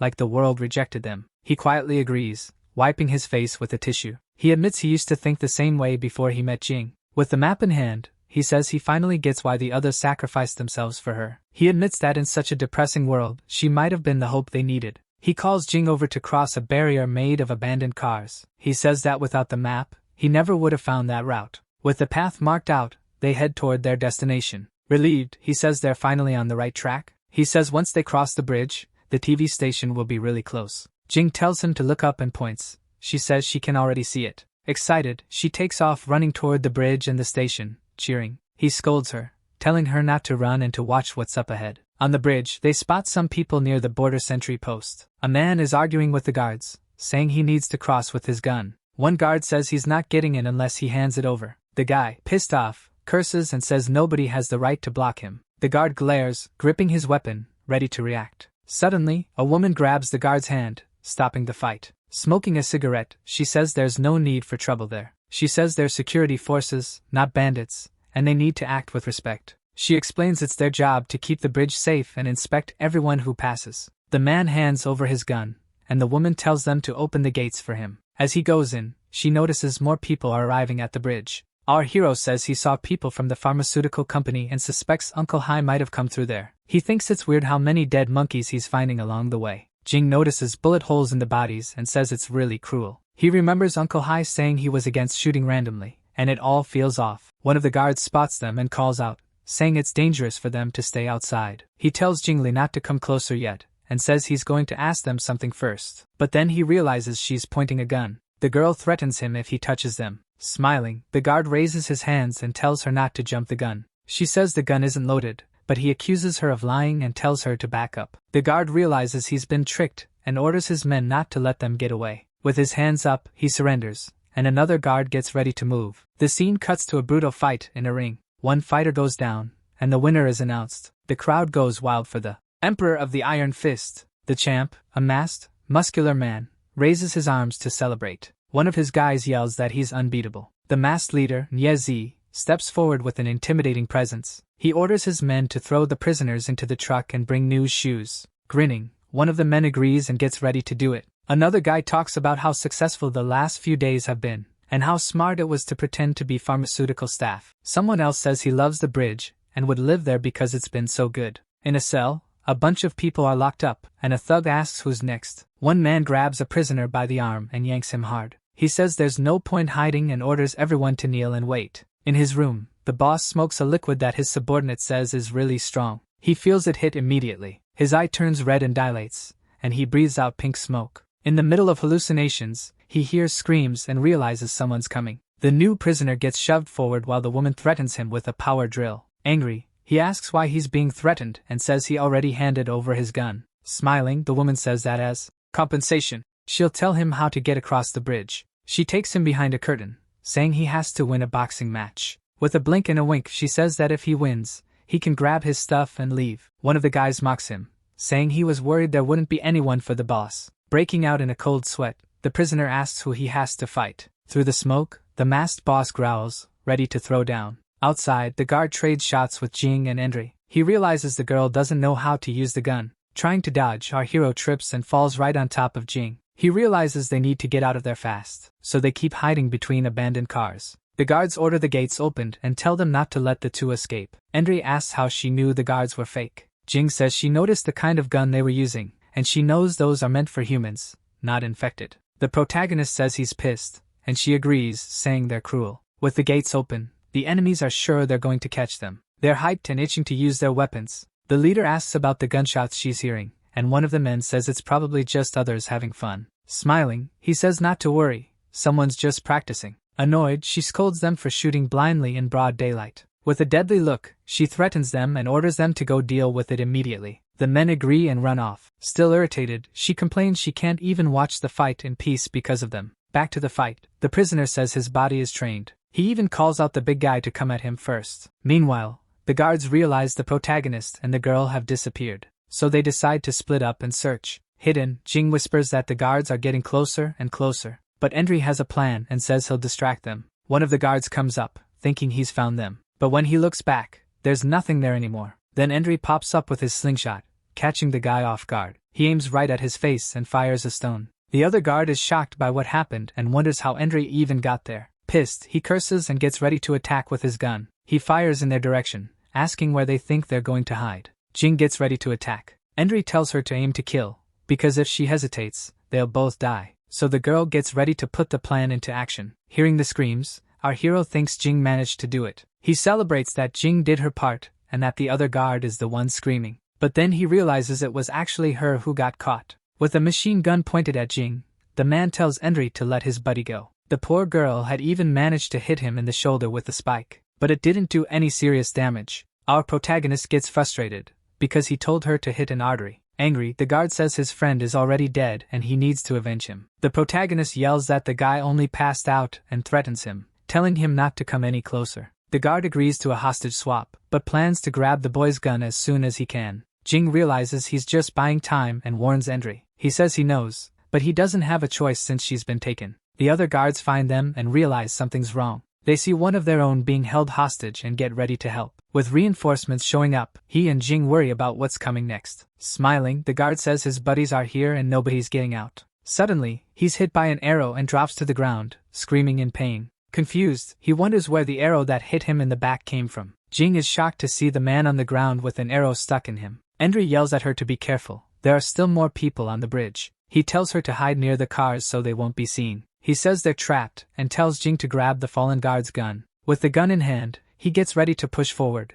but Jing calls out to him. All of a sudden, a man and a woman appear and tell them to come over to them. Stunned, the protagonist recognizes the woman, it's Wang, and asks what she's doing there. She asks if he wants an explanation, or if he'd rather escape with them before they get killed. With the enemies closing in, he yells for them to hurry as bullets ricochet off the cars. He tells them to go first, he'll cover them with the gun. Jing calls for him, but she's pulled away. Gun in hand, Endry shoots at the guards, promising he'll find his friends later. The guards fire back when they realize the main guy's armed too. One of them almost gets his helmet ripped off by a grazing shot. Seeing his buddies go down, he yells for them to grab the brats. Another guard shouts that anyone who goes against Niatong has to die. Endry almost gets caught and takes a graze. As he's running, his friend calls out to him and points to the way off the bridge so they can get out. With a determined look, he sprints, knowing he's almost there. He realizes he's low on bullets and fires just to scare them off, and by time one of the guards spots them escaping down the spiral staircase. Our hero runs as fast as he can, heading down the bridge toward freedom.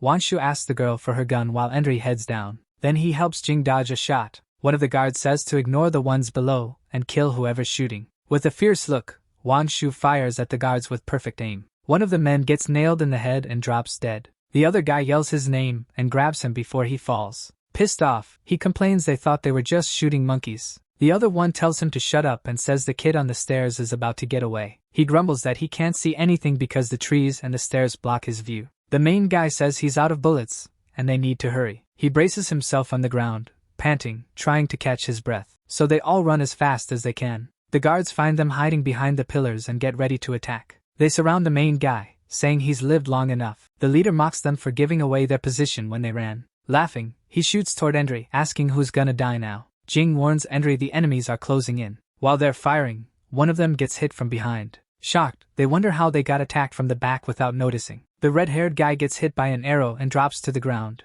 Realizing it's a trap, the leader keeps shooting as his men get picked off. He gets hit by several arrows too and falls backward, wounded. Wanshu calls them idiots for falling for the trap so easily. On the ground, the leader threatens them, saying killing them means starting a war. Coughing, he keeps threatening them with revenge from his bosses. The archer steps on the guy's hand, cracking his fingers with a snap. He says the guy's trying to drag them to hell with him. The archer gets ready to shoot, saying he'll send him to join his friends. Desperate, the main guy yells for him to wait and not kill the man. He says the guy can't die yet because he has something to ask. On the ground, the man asks what he wants, shaking with fear. He asks if he saw a middle-aged guard with a beard on the bridge. He kneels beside him, pressing him for answers. The man says they took the uniforms, and the people they're looking for are right there. Patting his belly, he says the bodies are in there. The main guy is completely stunned by that. Laughing, the man says they're nothing but bones and nutrition. Now, furious, our hero grabs him by the collar and threatens him, telling him to say it again. The man says everyone who's passed through in the last 2 days got turned into food for them. He punches the guy in the face,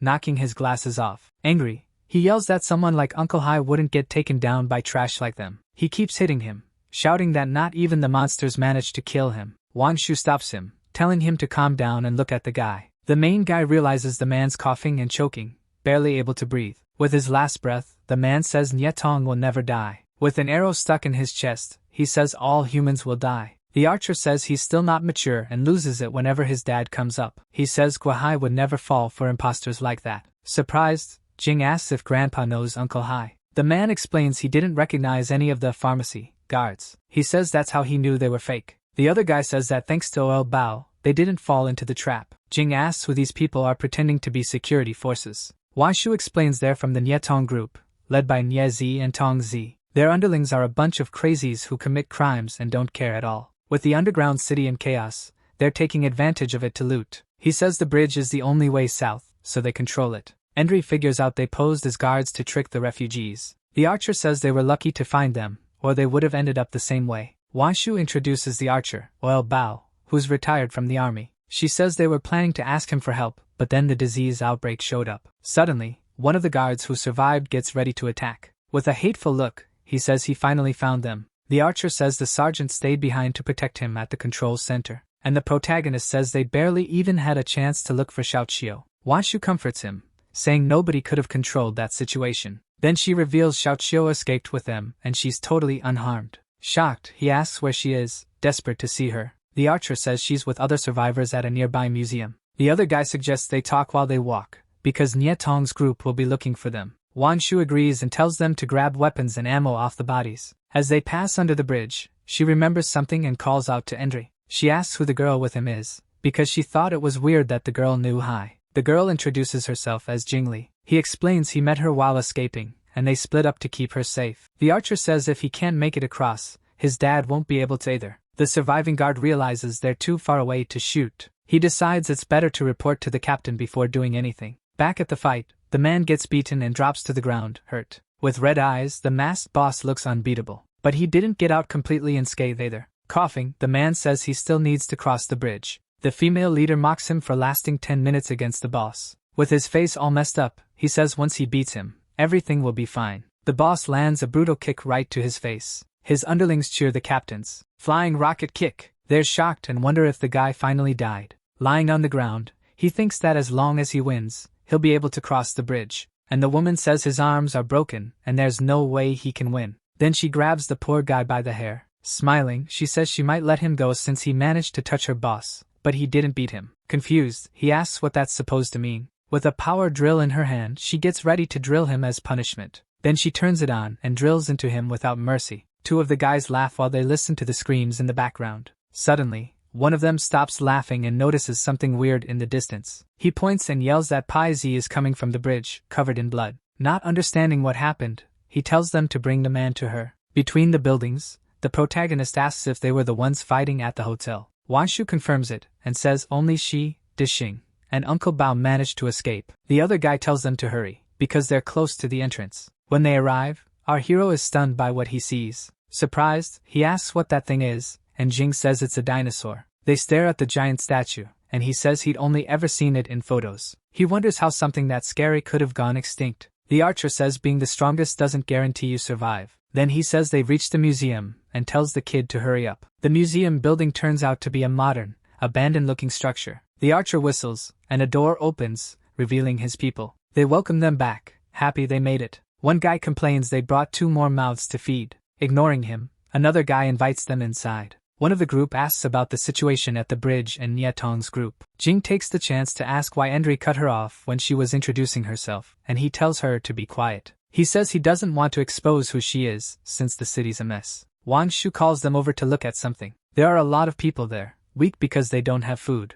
Endry figures the refugees are the only survivors from the underground city. Wang Shu calls him again. He sees a bunch of survivors in the museum hall, all silent. A pink-haired girl is asleep sitting up, and the protagonist pinches her nose. The little girl is dreaming and says she hasn't finished eating yet. Then she opens her eyes and sees someone holding her nose. Smiling, he asks if she was starving even in her dreams. The girl hugs him tight, calling him, "My prince." He recognizes her as Chio and says she dropped his cookie. Crying, she says she wanted to save them, but couldn't find them. She sobs, saying she was terrified she'd never see them again. He comforts her, saying he's here now and he won't leave her alone anymore. Hugging her, he asks her to stop crying, and she agrees. But the little girl asks where her other big brother is. Jing walks over and explains that the sergeant took Xiaoqiu through the tunnel first, to somewhere safe. But the girl looks confused. Our hero backs it up, saying the guy's super reliable, so they split up, and they'll see him again soon. Reassured, the girl smiles. Then the main guy offers her something to eat. She takes a bite, thinking it's a cookie. Not really caring, she says that either way, it tastes good. He tells her to eat quickly so other people don't see. But Jing says they've got enough food in the backpack to last a while. Suddenly,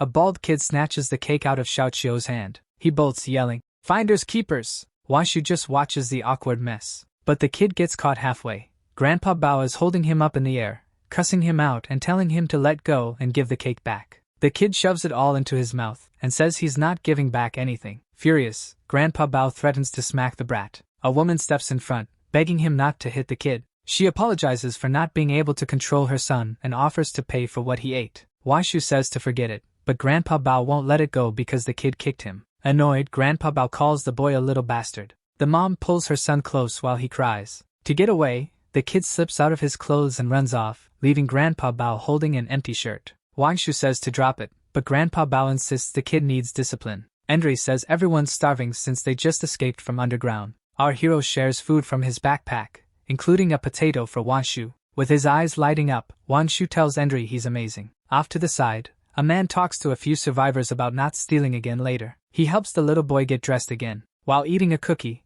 the kid calls for his mom. He offers her the rest of his food, saying he feels weird and can't eat anymore. The little boy doesn't get his mom's reaction. He asks why she's crying, saying he'll figure something out after he eats. Wiping her tears, she says she's not crying and invites him to eat together. The scene cuts back to the enemies. The prisoner gets released, but he's badly hurt. A guard mocks him, wondering if he'll die before sunset. In a lot of pain, the man tries to think of a way to stop the bleeding. He looks at a sign, remembering he needs to make it to the Guanghan base. Walking toward a building, he refuses to stop, because a better day will come. Suddenly, a loud banging sound echoes through the quiet place. The scene switches to Nietong's group's hideout. The bodies of the defeated men are covered in gasoline. One of the goons throws the can down, swearing angrily. One guy says it's a shame to burn the bodies, but another says they're never coming back anyway. Tongzi scolds them for being so aggressive and is shocked to hear how her men died. To her, death is just crossing from one hell into another. She warns that anyone who goes against Nyetong will end the same way. Tongzi orders them to get the car and show everyone what happens to their enemies. With a nasty grin, one of the men agrees right away. Her goons shout excitedly, ready for the hunt that's about to start. Far away on the bridge, the fire burns as the group yells that the hunt has begun. The scene changes to the museum, where fresh ingredients are tossed into a pot. Wanshu says his secret soup will be ready in just 10 minutes. Grandpa Bao is impressed by Jing's backpack, stuffed with supplies and even a pot. Jing says Endri packed everything for the long walk to Guangzhou. She shows that the backpack also has water-purifying tablets and other useful things. Wanshu says he learned how to get by from Endri, who had great survival instincts. Looking for him, a man says Endri took his binoculars and went upstairs. On the museum rooftop, the main guy looks out over the city at dusk through the binoculars. In the distance, he spots the TV tower, but says he can't see it clearly. Adjusting the focus, he figures it's about a kilometer away. He wonders how they're supposed to get past the bandits controlling the bridge. As he watches the bridge, a voice says it won't let him go there alone. Washu shows up and says going alone is a no-go, suggesting they talk it over tomorrow. Awkwardly, he says Hai's deadline is coming up and his uncle would come looking for him, but Wangshu tells him to stop lying. She explains that Hai set the meet up for 3 days from now to convince him not to go save him. She reminds him that Hai fell into a pit full of infected, and there's no way anyone survives that. The image of Hai getting dragged down by countless infected hands flashes through his mind. Furious, Endri yells at her to shut up, saying she doesn't know Uncle Hai. Endri shouts that Hai never breaks his promises, and this time won't be any different. He says he's going to the tower to prove to everyone that his uncle is still alive. Worried, Wangshu tries to stop him, grabbing his arm and calling his name. Suddenly, a voice from downstairs yells for him. It's Jing, running up the stairs and asking what's going on. Panicking, she says someone showed up at the museum entrance, and they need to go down. Downstairs, an armed man is surprised by how many people are there. Another man says they need to find food or they're all going to starve. Jing points at the newcomers, quickly explaining what's happening. The protagonist goes on alert. With a smile, one of the strangers greets him, saying he was wondering where he'd gone. Furious, he points his gun at the man. Without thinking twice, he fires a shot toward the newcomer. The gunshot freaks everyone out, and someone asks if Endri has lost his mind. Grandpa Bao grabs him, asking how he could shoot with so many people around. With a smug smile, the man just watches the chaos he caused. Wanshu aims a gun at him, and Grandpa Bao asks what the deserter's problem is. Gun in hand, she tells everyone to stay calm and warns that if he moves, she'll shoot him herself. Endri says the man locked them in with infected to leave them to die. The deserter says locking up scavengers was a mission from the quarantine team. He accuses the protagonist of keeping Jing close for a similarly selfish reason. Grandpa Bao holds Endri back as Endri yells that the guy is twisting everything. Taunting him, the man asks if he revealed Jing's identity. He goes on, saying that since she's so powerful, it's a waste for other people to use her. Jing yells that it's not like that, and that Endri just didn't want to expose who she was. The survivors look confused, and a woman says she's heard of her before. The deserter explains that the fight over the medicine happened because of Jing, because she's immune. Grandpa Bao and another man are shocked and ask Endri about the lie. Our hero tries to explain, saying the guy is talking like it's nothing. Suddenly,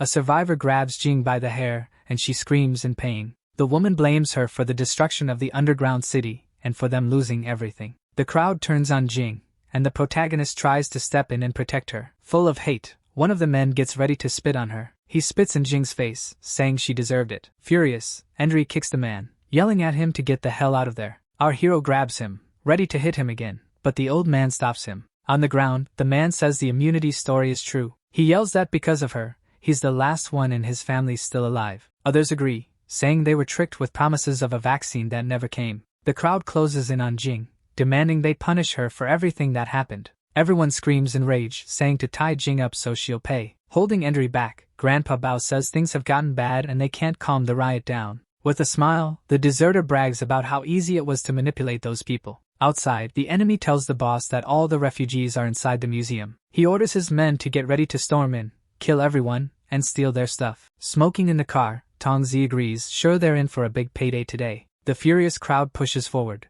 demanding they hand the girl over. Endri shields Jing with his gun, threatening anyone who tries to touch her. A man presses his gun to Endri, saying Endri isn't the only one armed. He blames Endri for ruining everything because of Jing, the real reason they're in this mess. With the gun to his head, Endri stares him down and asks what he'll do if he doesn't comply. One of the men tells everyone to calm down and lower their weapons, because things are out of control. Endry yells that sending Jing out at night is basically sending her to her death. Wang Shu agrees it's dangerous for Jing to stay, and offers to go with her. Grandpa Bao joins them, promising they'll be safe through the night. Leading the way out, Grandpa Bao says he's going to keep his promise to help a friend. Jing worries about Xiaoqiu, but he tells her safety comes first. The long-haired guy refuses to leave, saying he's going to look after Xiaoqiu. One of the survivors yells at them to get out, saying they don't belong there. The crowd starts shouting to kick them out and avenge the innocent people who died. The deserter watches the chaos with a satisfied smile. A man says the sun's about to come up, while the deserter stands there with his arms crossed.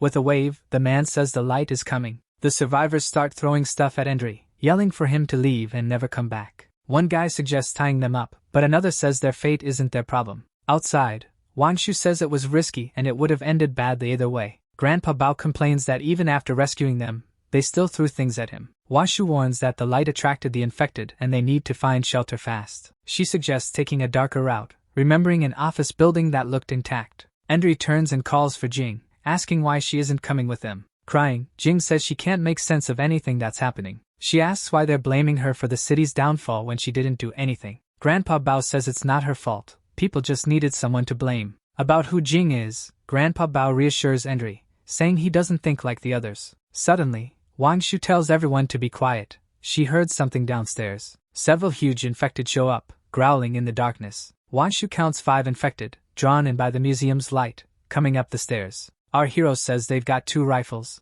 which is more than enough for 5. Wang Shu agrees to take the risk, but then notices something weird. She realizes the infected aren't coming up, they're leaving. All of a sudden, an arrow nails one of the monsters right in the eye. Grandpa Bao warns that a group of infected passes through there every night. He tells them not to shoot, saying he'll cover them with his bow so they don't attract more. An infected with a mutated arm groans in the dark near the cars. Hidden, Endry and Jing watch it walk by, until it suddenly drops to the ground. Behind an ice cream van, Grandpa Bao signals the group to come closer. The protagonist looks to the side, confused about what's going on. Grandpa Bao says the infected's clothes were way too clean, which is really strange. He says they look newly infected, but wonders why they're ignoring the light. The infected keep walking in another direction, and Endry wonders what's over that way. Grandpa Bao sees a chance to escape, but Endry thinks Uncle Hai might be over there. Hearing that, Wang Shu and Jing exchange worried looks. The scene cuts, and there's a loud metallic clang as infected hands grab onto a gate. One of Nie Tong's men gets his spear stuck and begs for help. Another guy calls him an idiot and tells him to bait the monster so it lets go of the weapon. He just ends up making the infected even angrier, and his teammate complains about the screw-up. Surrounded by monsters,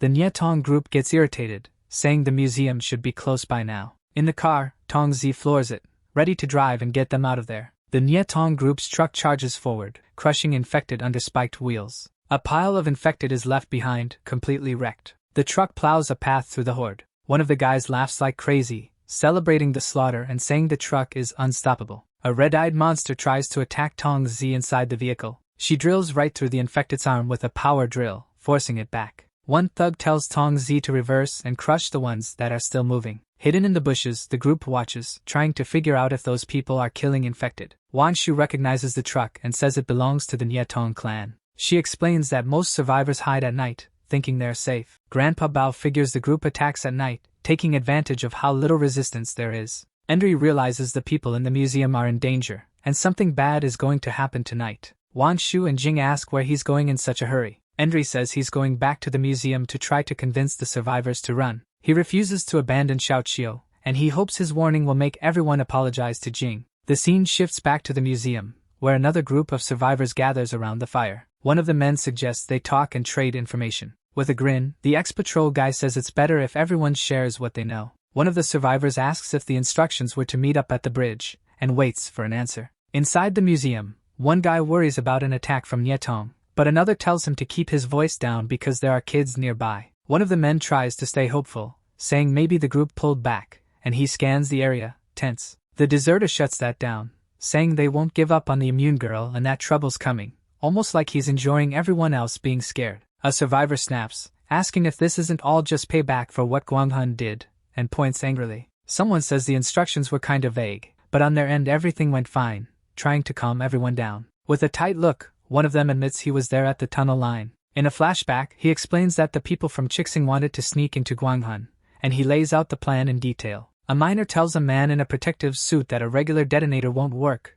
pointing at the damaged equipment. A guard checks an ID and lets them through, while the guy in the suit waves, acting like everything's normal. The man complains to the guard about how uncomfortable the suit is, and the guard grumbles back. The scanner doesn't recognize the ID, and the man lies, saying he's new on the job, internally freaking out. A supervisor warns them the elevator's broken and they'll have to take the stairs, and the group moves on. The man thanks the supervisor for the heads up and keeps going, still wearing that fake smile. Suddenly, the guy in the protective suit attacks the supervisor from behind with a clean hit, and everything turns into chaos. On the ground, the supervisor asks what the guy is doing, totally shocked and struggling. The man says he got found out because the disinfection room wasn't supposed to be there, and he tightens his grip around the supervisor's neck. Holding him by the throat, he demands to know who they are and what they want in Guanghan. Unable to breathe, the supervisor thrashes and starts choking on the floor, begging for air. One of the suited men mocks the smell, laughing because he peed himself out of fear, and things get even uglier. Then, out of nowhere, the guy who was laughing gets his head blown off by a perfect shot, and everyone freezes. A miner with a flare gun accuses those Guanghan bastards of killing innocent people, and the anger explodes. Chaos breaks out. The guards shout that the miners have weapons and that it's a rebellion, trying to take control. One miner fights off a guard, yelling at him to let go, and the brawl spreads. The miner declares Guanghan's disease control center is done as of today, calling the people to rise up. He shouts that the people will be free and all their lives will be exposed, full of hate and guts. Then, unexpectedly, the miners' leader gets shot in the back. One of the guards curses at him while holding the gun, cold as ice. On the ground, the miner curses back, and the guards start yelling orders to kill everyone else, and the brutality comes right back. One miner gets shot while trying to yell that they're not traitors, and he drops without a sound. The supervisor cries and calls the miners bastards, shaking with rage and tears. Holding onto a line, he pulls it out. Attached to it is a vial of infected water. With the rebellion crushed, a guard decides to take the only surviving miner in for interrogation,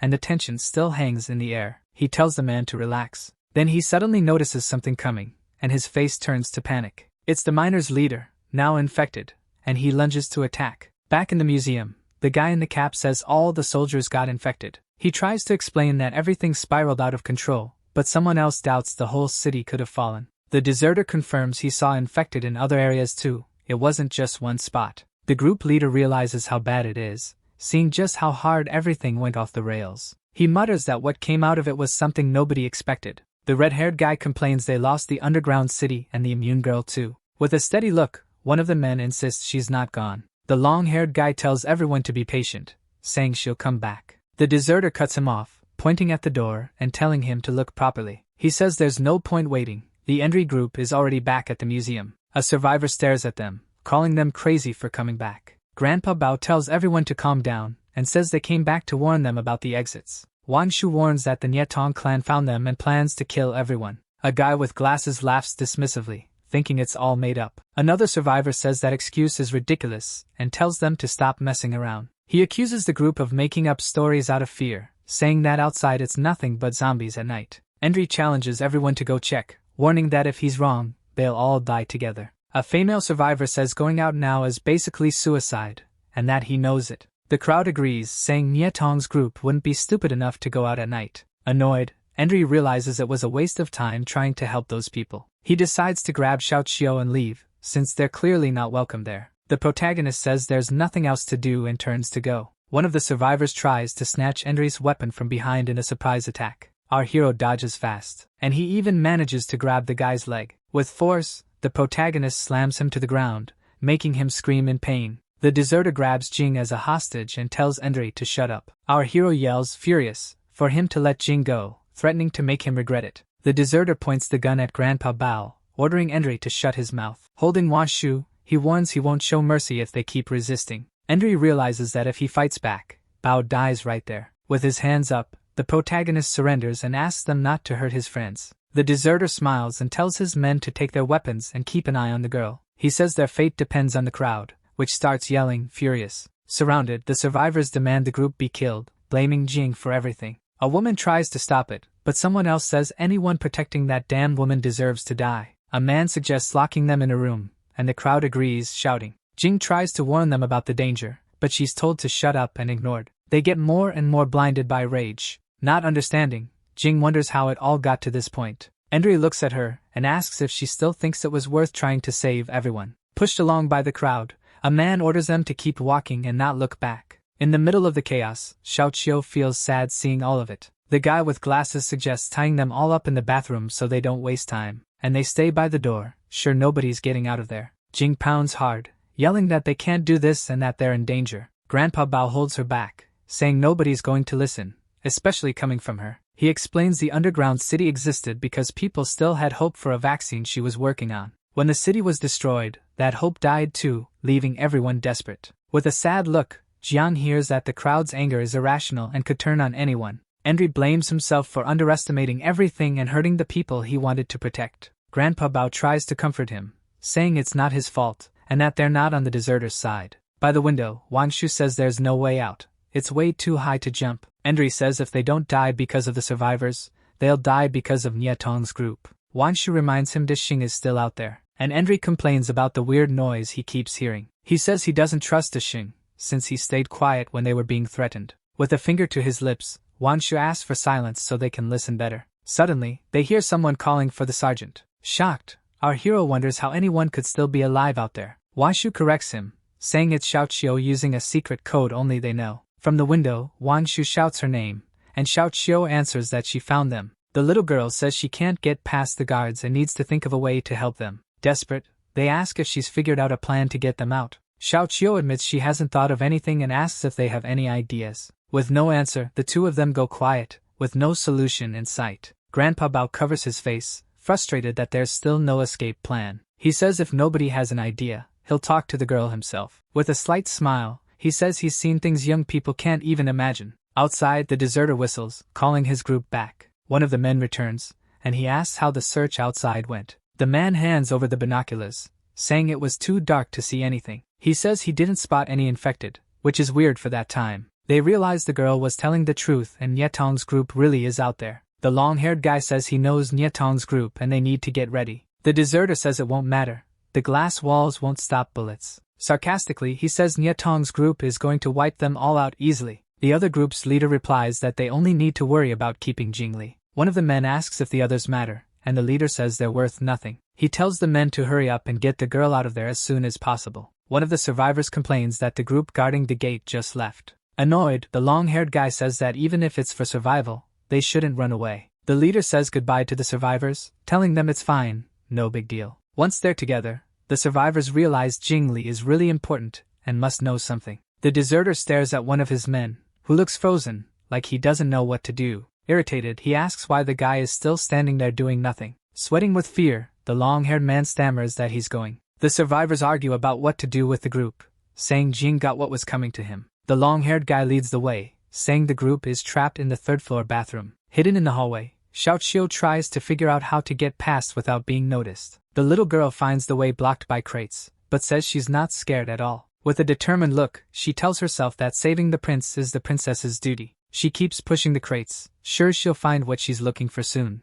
In the bathroom, everyone wonders if 10 minutes have passed since Xiao left. Endry starts getting impatient, feeling like time is crawling. He says he's worried because Wang told the girl to find a fire hydrant they don't even know exists. Grandpa Bao tries to calm everyone down, explaining that fire hydrants are required in big buildings. The image shows a fire hydrant, complete with a hose and a safety extinguisher. Grandpa Bao says the 20-meter hose is exactly what they need to get out of there. Wang Shu jokes that he never thought the old man's brain would be this useful. Jing says he hopes they can warn the people downstairs, but Endry doesn't even respond. Suddenly, Xiao's voice echoes from the ceiling, and Endry cheers, happy she's back. The little girl says she found the hose in the hallway and got her face all dirty. She says she tested the hose and promises it's ready for them to climb up. The main guy asks for help pulling the hose into the bathroom. With a firm grip, he yanks hard and confirms it's really secure. Endry tells Grandpa Bao to climb up first, then help pull the girls up. Grandpa Bao asks for silence, saying he can hear people talking outside.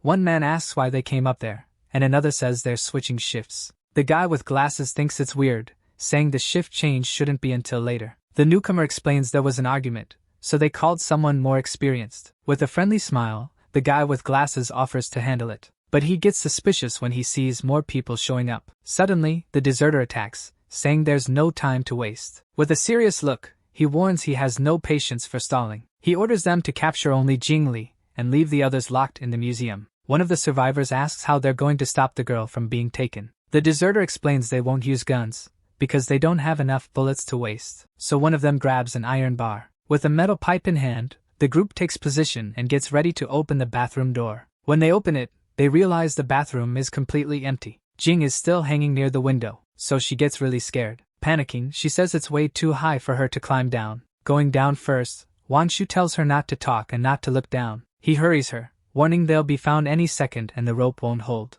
Endry says that if the hose held Bao's weight, they don't need to worry. As they pull the rope, Xiaoqiu yells at them to focus instead of talking. But under the weight, part of the rope's support breaks. One of the men notices chunks of concrete falling onto the window glass. Looking through the opening, he spots them climbing up the building to the floor above. Jing screams that they've been spotted, and a man aims his gun at her. From the floor above, Endry reaches out and tells them to pull Jing closer. The man shouts orders to block the stairs and go get them. The girl lands on a lower floor, shaken but relieved to be safe. The group regroups, and Jing apologizes, saying her legs are weak because of the height. Endry helps her up, saying he'll help her recover. Grandpa Bao says they need to hide, because they don't have enough people to fight. The deserter sends a shooter to each side of the staircase, and the rest follow him. He orders them to check the bathroom, saying it's a good place to hide. One of the men carefully opens the bathroom door, ready for anything. Shocked, he swears when he realizes there's nobody in there. The group searches everywhere, but they can't find anyone, since the doors are locked. One of the men figures they couldn't have climbed down,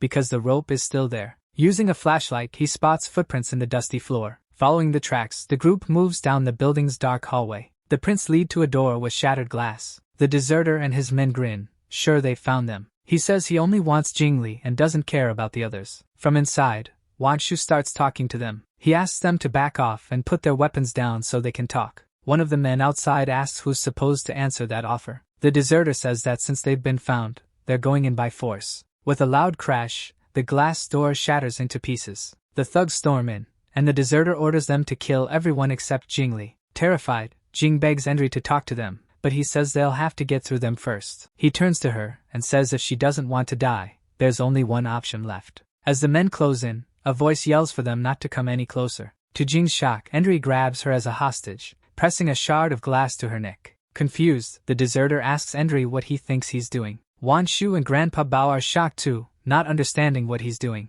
The deserter mocks him, saying he only didn't get away because of the girls slowing him down. Endry says he'd rather kill her than leave her in the hands of people who want her dead. Wide-eyed, Jing watches in silence. She realizes he's just pretending, and the glass isn't actually hurting her. The long-haired man says Endry isn't fooling him, and promises he'll be safe if he hands Jing over. Wanshu says he always knew that guy was no good, but he never thought he'd be that heartless. The man explains he's doing it to keep Jingli safe. Annoyed, one of the men questions the plan. To make it look like he's really going to kill her, Endry slices her finger where nobody can see. Then he hints that he cut Jing's throat, and that he'll do worse if they don't back off. The deserter hesitates, not sure what to do, while the long-haired man looks tense. He decides the whole thing has gone completely insane, and they'll have to stay in the museum. Outside, Nietong's truck gets ready to hit the museum with zero mercy. Pumped up, one of Nietong's guys suggests taking people and valuables back with them. Tongzi orders them to capture the killers alive so they can make them suffer a fate worse than death. With a shout, he tells the driver to floor it, and the truck speeds toward the museum. The leader of the other group says things are getting out of control and there's no going back now. A survivor yells that they're turning Guanghun into a joke and they won't have anywhere left to live. The other leader tells everyone to calm down,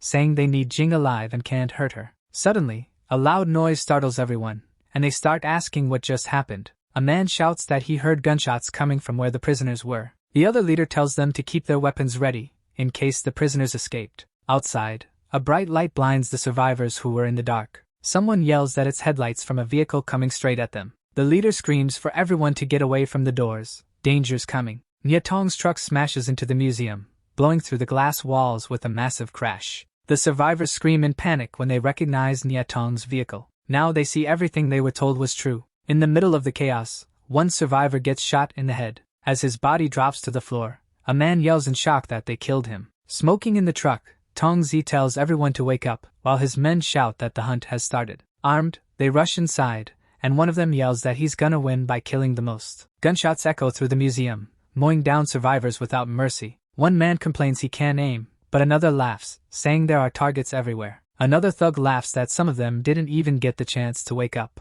Chaos takes over the hall, with bodies all over the place. A survivor stands up yelling for everyone to find weapons and fight back. One of the men gets shot clean through the eye. The masked man laughs, saying he's already winning the kill contest. He brags that he's beating his buddy by 3 headshots. But then, out of nowhere, his friend gets hit by a shot. The man yells for everyone to take cover, warning that the survivors have guns too. He fires back, trying to shield himself from the shots coming his way. Hiding behind a wall, an armed survivor says it's all over. The survivors regret not believing the group, but it's too late now. With barely any weapons, a woman says they won't be able to save anyone. In the middle of the gunfight, her son screams in panic, calling for her. One of Nietong's men orders them to focus on the armed ones, since they're providing cover. The deserter hears the chaos, and realizes the truck has crashed into the museum. Annoyed, he says the gunfire is loud and asks what the group is doing there. The deserter accuses them of stalling to force them to let them go, or everyone will die. Endre asks if he's going to kill everyone in the lobby and then come back to threaten him. One of the men from the other group suggests falling back and waiting for the enemies to leave. The long-haired guy says they can't get out, because the Nietong group is 1 floor below. He goes on, saying there's no point in taking Jing's body if she dies. The deserter asks if they really need to protect the girl and whether there's any other option. Endre tells them not to dare touch her, and wishes them good luck saving themselves. The long-haired guy tosses Endre a gun, asking if he feels better now. The gun lands near Jing, shocking Grandpa Bao, who asks if the guy's lost his mind. The man says they need to work together to save the immune girl. Grandpa Bao picks up the gun, saying that if they try to betray them, bullets will make them pay. Suddenly, someone yells that people are coming up from below, putting everyone on alert. Downstairs, one of them says it'd be best to run to the other floors, so the enemies say they'll deal with them later. On the other side, one of the men warns his buddies about the ones fleeing through the hallways. The leader of the people who lived in the museum lies in wait, ready to shoot if he has to, but they know they could lose, since they're being surrounded from all sides. Then one of the enemies finds that man and shows up with a bomb. Without hesitation, he throws the bomb into that room. He even covers his ears because of the blast. And with the explosion,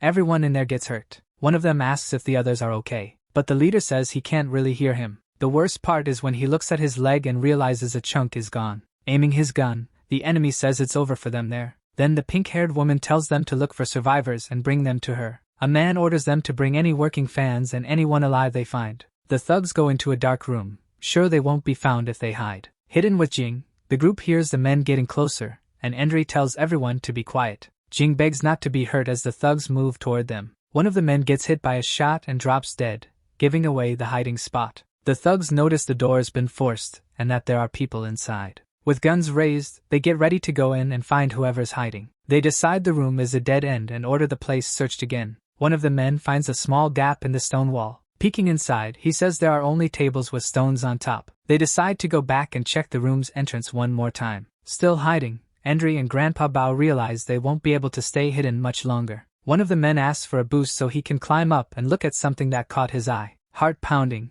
Endre realizes they're screwed. They've been found. The enemy points to the spot, while the deserter is hiding right above. Holding his gun, he tosses it to draw the thug's attention. The gun ends up landing near a few men who were hiding. Now they have no way out. They're going to be found. With nowhere to run, one of them grabs it and gets ready to shoot. But before they can even do anything, they're taken out. One of the enemies gets pissed, because his buddy had said the room was empty. He orders them to search the bodies and head back to the museum's main lobby. With the area cleared, they get ready to leave, since the others have already come back. Relieved, Endre says it was a false alarm and that they're safe for now. Noticing the grime on her neck, Jing decides to ask Endre something, but he signals for silence, holding a finger up. Other fugitives thank the men who were hiding, because without them they'd be in trouble right now. But the deserter is irritated, because now he's without a gun. A man comments that the lost gun was well cared for and had some custom parts. Another guy offers to trade a shotgun for 5 packs of ammo. One of Nietong's goons asks what's going on upstairs, but they didn't find anyone. Shocked, Nietong's leader wonders how it's possible they didn't run into them. He figures that since the backpacks weren't taken,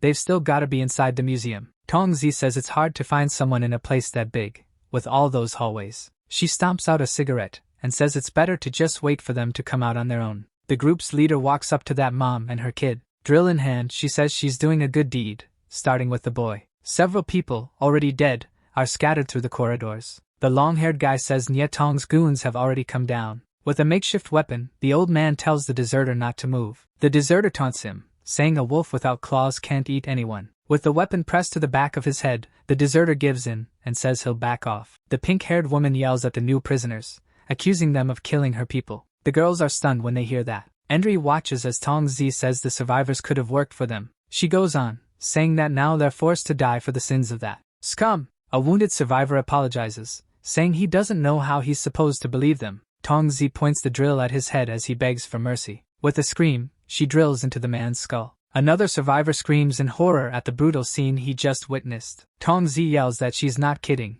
and that she's going to get revenge on whoever killed her men. Desperate, a man offers to help the group and go up the stairs. But the woman doesn't let the poor guy get away unharmed. Once again, she uses her drill. Tong Zi gets annoyed by the noise and asks why they can't be a little more polite. She says she's a woman of her word, and if the killers turn themselves in, the others will live. Tong Zi warns that every 10 seconds, someone will be killed until they surrender. Jing realizes people are going to die because of her, and that she has to save them. Endri stops her, saying they already tried, and now they're dealing with the consequences. Grandpa Bao says that even if she goes out there, they'll die either way. The deserter suggests she close her eyes if she can't watch the slaughter. Tong Zi starts the countdown, and the number 9 echoes through the place. Crying, a woman regrets not believing them, and the count reaches 5. Tong Zi smiles, saying she's got plenty of people to kill since nobody's turning themselves in. Jing refuses to watch more people die because of her. She says if her sacrifice can save them, she'll be satisfied, even if it's just one person. The countdown hits 1, and Tong Zi gets ready to kill someone else, but then a voice speaks up. The little boy who stole the cookie shows up, begging them to stop. In tears, he begs them not to kill his mom. Tong Zi mocks him for hiding and tells him to come down to her. Jing tries to go out, but Wan Shu stops her, scratching her arm. She scolds her, saying any interruption now will cost everyone their lives. With a serious look, Endri says her attack was a perfect 10. Tong Zi says the kid's brave, and that the whole thing kind of moved her. The boy's mom begs them not to hurt him, saying he's still just a child. Tong Zi offers a deal, giving the boy a chance because of his courage. She tells him to pick one person from the crowd to die instead of his mother. The prisoners look at each other in fear as Tong Zi says his mom will be safe. The countdown starts again, and the prisoners get more and more terrified. At 5, the little boy raises his hand, shaking. Crying, he says he can't make the choice, and his mom is crushed. Tong Zi says kids have the right to make their own choices. She pressures him, asking if he'd rather his mom die. The count hits 2, and the boy's mom closes her eyes, bracing for the worst. At the very last second, the boy chooses and points at someone in the crowd. Sobbing, he says he picked and begs them not to let his mom die. But he's shocked when he opens his eyes. Tong Zi says it was too late, and he didn't save her in time. Furious, the boy screams that he's going to kill her and charges at her. With one hit, the woman throws him to the ground, taking him down easily. With a look of disgust, she calls him trash for not taking his chance. In a flashback, we see a gate opening. The old man opens the door and says that with the money the other guy paid, he can pick whichever one he wants. Inside, there are a bunch of little kids locked up. One of them is holding a fork. Smiling, the man says he likes the girl's attitude with the fork. The girl swings and scratches him with it. Then she tells him not to come any closer. He laughs at her, asking if she seriously thinks she can kill him with that thing. He dares her to hit him in the throat and starts counting to 3. He even points out exactly where she should stab. Terrified, the little girl is shaking, gripping the fork tight, not knowing what to do. And when he sees she can't do it, the man snatches it from her. Then he grabs the poor kid by the neck, saying she blew her chance. The old man tells him to take it easy, hurting her is bad for business. With a grin, the man says he liked the look on her face and tells the other guy to take the rest of the kids away. Crying, the little girl begs them not to leave her alone with him in the container. Back in the present, the boy is crying hard for his mom. With her face all dirty, Tong Zi watches with this cold, calculating stare. She orders them to grab whatever they can and toss the remaining prisoners in the trunk. One of the goons questions it, but she says they already killed 3, and the rest won't make it out alive anyway. With a nasty smile, she says that if they don't cross the bridge, they won't last more than 3 days. The deserters group looks over the museum lobby, now quiet and dark. One guy suggests looking for survivors, but another just wants to get out of there ASAP. Suddenly, he steps on a wire and sets off a trap. There's an explosion, and the blast throws him back. The deserters group realizes he stepped on a mine and got completely torn apart. When they check what's left, they see shrapnel hit his skull, and that there are more traps around. They spot another stretched wire with a piece of cloth tied to it, marking yet another trap. Looking down, they realize Nietong's group was sneaky and left traps everywhere. One of the men says the rumors about Nietong having heavy firepower were true. Using a flashlight, they look up and find the little boy tied up and gagged. One guy says only an idiot would try to save him, but the kid is crying in fear. They realize the boy is surrounded by tripwires. He's bait. One of them suggests using a bone to mess with the trap, but another guy stops him. Someone warns that pulling one wire could set off the others, and offers to cut them instead. Grandpa Bao hands his gun to Wang Shu, telling her not to let anyone come close. Grandpa Bao says these traps are child's play and that he can disarm them. He explains that once you spot fishing line traps, they're not that dangerous. Carefully, he holds the grenade pin and peels off the tape, disarming the trap. Grandpa Bao tells Endri to find where the boy is tied so they can untie him. Endri wonders where he's even supposed to look, while Jing sits there, sad. Then the old man warns everyone to be careful, because there could be more traps ahead. Our hero gets annoyed that he's only saying that now. Endri crouches down and starts disarming another trap, following the instructions. He celebrates when he pulls it off and asks if he can untie the boy now. Tied up and gagged, the little boy thrashes around, unable to talk or move. Grandpa Bao calms him down, telling him not to cry and that they'll get him out soon. He cuts the rope, and the boy drops into his arms, crying and squirming. Grandpa Bao holds him and praises him, saying he's a little champ for hanging in there. With his face messy from tears, the boy tries to say something. Wan Shu turns, confused by what's happening on the other side of the hall. The deserter and his men watch, shocked, not understanding what they're seeing. Endri yells a warning to Grandpa Bao, pointing at the floor under his feet. A grenade with the pin pulled loose rolls along the ground, ready to blow any second. Before leaving, Tongzi wraps tape around the grenade. She praises the boy for being brave and says that as a reward, she won't kill him. Smiling, she says the boy's fate is in his own hands. The grenade, with the pin already pulled, is strapped to his back, ready to explode. Grandpa Bao shouts a warning and runs to grab the boy before it's too late. He throws the boy away, trying to get him clear of the grenade on the floor. In one quick move, Grandpa Bao dives on top of the grenade. He curls up on the floor, using his own body to shield everyone from the blast. The explosion goes off, and someone screams Grandpa Bao's name in despair. Lying on the ground, the little boy won't stop crying. Across from them, the long-haired guy can't even believe the old man actually did that. Washu tells Endri to go help. The deserter walks up to Grandpa Bao's body and asks how he's doing. With a grim look, he says he doesn't think they'll be able to save him. He explains the floor absorbed some of the blast, but the sacrifice was still fatal. The deserter says they got lucky, because Grandpa Bao's grenades didn't explode. When he tries to take the grenade, Grandpa Bao's injured hand clamps down hard. The deserter swears, shocked the old man can still hold onto it. Stunned, he wonders how Grandpa Bao is even still alive after the explosion. The deserter yells at him to let go, warning that the grenade's going to blow. But the old man's stubborn and keeps pulling.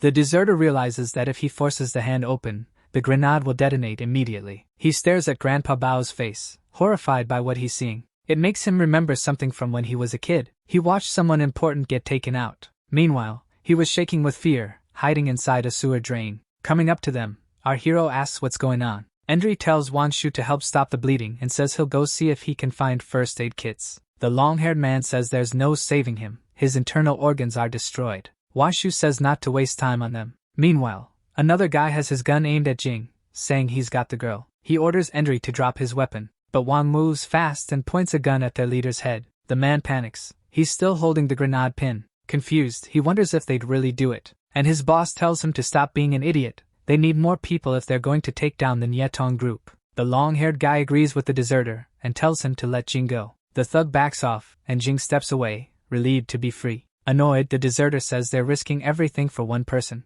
Everyone gathers around Grandpa Bao's body, worried about his injuries. With his face all messed up, the old man is still breathing, but barely. The deserter says he understands what the old man's trying to say, which confuses the others. He says he needs them to face the Nyetong group, and that he won't betray them. With that, Bao lets go of the grenade and allows the other guy to take it. The deserters impressed the old man managed to do that while half-conscious. He says moving him would only make it worse, and that he's got maybe half a day left. He offers to give Grandpa Bao a quick death, but Endri threatens him. Washu says Grandpa Bao can't be saved. His arteries and bones are shattered. Endri refuses to accept it, saying the smell will attract the infected. Washu says they can't block the entrances and tells everyone to wait outside. Crying, she asks to be left behind with Grandpa Bao's body. The deserter and his group get ready to leave the museum. Beside Grandpa Bao's body, Wang Shu kneels down, mourning him. Suddenly, Grandpa Bao's hand moves and grips hers tightly. Startled and crying, she looks at him, and the old man takes his last breath. Outside, the little boy cries desperately,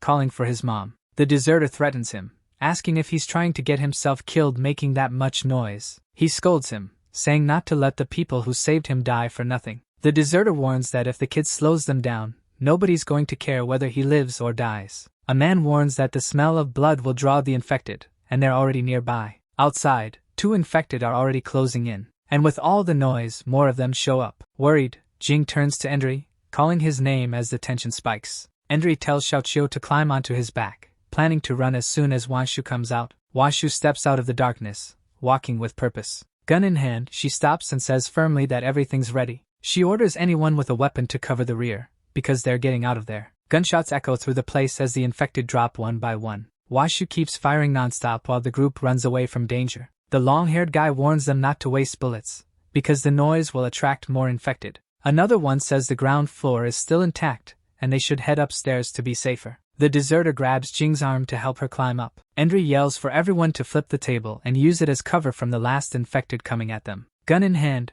Wanshu gets ready to shoot the monster charging in. A guy shoves Wanshu and takes off, saying he'll go first since she's too slow. They both crash into the rubble as a whole horde of infected closes in. With red eyes, the monsters rush forward, ready to tear into them without mercy. The guy who pushed Wanshu gets grabbed and screams for help. Furious, Endry curses the monsters and yells for them to go to hell. Then an explosion goes off, and the infected get blasted back by the impact. Worried, Endry grabs the guy who was attacked and asks if he's okay. As the smoke clears, the guy says he's fine. He says the explosion was thanks to Uncle Bao's little gadget. With an angry look, Wanshu says she's gonna kill that idiot herself. The guy refuses to surrender, saying the weapon he has isn't a threat. He threatens them, saying he's already being merciful by not finishing them off. The deserter tells them to drop the petty drama and focus on the mission. He says if they don't work together, they won't make it across the river, and they'll be dead soon anyway. But something catches the attention of this bald old man. Without warning, the deserter kicks him away, saying it has nothing to do with him. On the ground,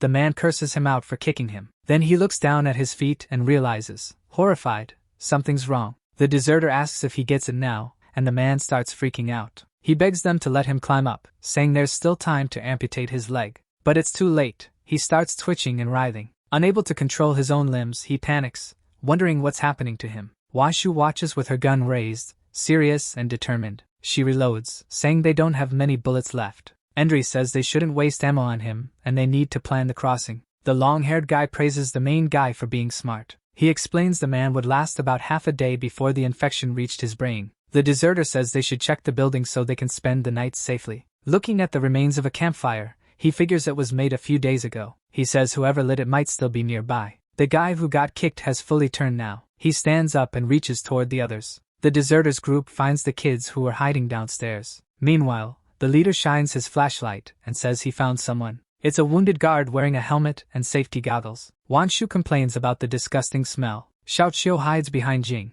and the girl tries to calm them down. Flies are crawling all over the guard's body. He was shot in an unprotected spot. The long-haired guy repeats that, from what he can tell, the kid's been dead about 3 days. Then the leader figures the guy must have been a bridge guard who ran from Yetong's group. After that, they notice he's holding a small notebook. So the long-haired guy starts reading it. It says there was no way out. Rock had been defeated by the Blazing Star. A flashback shows Blazing Star's men sneaking in while the others were playing poker. They got captured easily, and the guard wrote that it was a revenge plan. Looks like they were planning to get revenge on Guangzhou. The guard says he got shot in the shoulder while escaping the infected. The long-haired guy thinks it's interesting that the last thing he wrote about was cards. Endry wonders why Nyetong is at the bridge if Blazing Star attacked it. The deserter says the roof is safe and they can rest there and think about it tomorrow. Washu agrees, saying they're exhausted, and they decide it's better if the girls sleep away from those guys. Meanwhile, sitting down, the leader decides to eat. Wanshu gets suspicious, but the man promises he won't hurt anyone. Then she snatches the cake out of his hand, and hands it to the kids instead. Annoyed, the deserter calls Wanshu a thief. The little boy cries alone in a corner, crushed by everything that happened. Xiaoqiu walks over and offers him a cake, trying to cheer him up. Angry, he says he doesn't want it. He's thinking about how to avenge his mom. He points at Endry, saying the guy with the stupid face looks even more depressed. Sitting on the edge, Endry gets asked by Xiaoqiu what he's doing there. Looking out over the city, Endry wonders if Uncle Hai is waiting for him up in the tower. The scene shifts to a dark street, with an old building in the background. A man limps along, singing as he leans on his crutches. Still limping, he keeps going down the empty street, singing some old song. He looks at the building while singing about being like mandarin ducks. Out of the shadows, a hooded guy watches him, holding a bat. The man turns around, like he can feel someone watching him. The hooded guy attacks from behind, As he runs, the old man asks who's there. He was already close to his hideout, but he gets taken down by the hit. With one crutch snapped, he falls to the ground,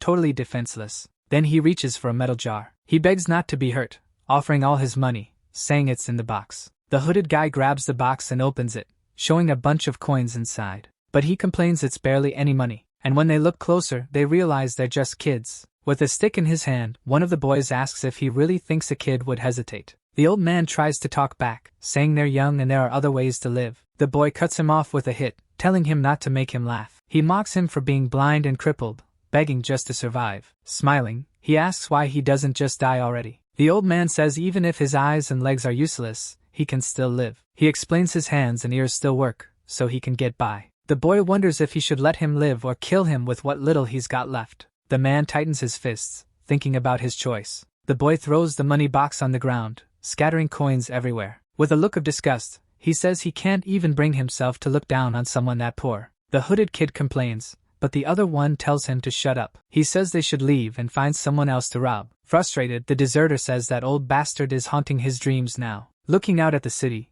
he asks why the guy doesn't just give up on everything. The scene changes to Nyetong's hideout, which is a total mess. Two drunk guys complain the booze was weak. Tongzi kicks someone who's basically passed out from how drunk he is. Annoyed, she complains that he's sleeping in his own puke. One of her goons says they got carried away after yesterday's big score. Grossed out, Tongzi picks up her lighter, covered in vomit, and complains about the smell. Outside, someone yells for them to come out and talk. He says if they don't, he's leaving. Smiling, she says they showed up right on time for the shift change and that she'll open the door. But it's the deserter, and he says he was at the museum while she was wiping everyone out. Her goon is even shocked to see him there. With a smile, the deserter says he didn't bring any weapons and he just wants to talk. Tongzi comments on how gutsy it is for him to show up there. They decide to bring him inside and kill him if he says anything stupid. With the deserter on his knees, one of the goons says both leaders are listening. Meanwhile, he thinks to himself that Niezi is basically a monster. The deserter offers up the group's location in exchange for a weapon, food,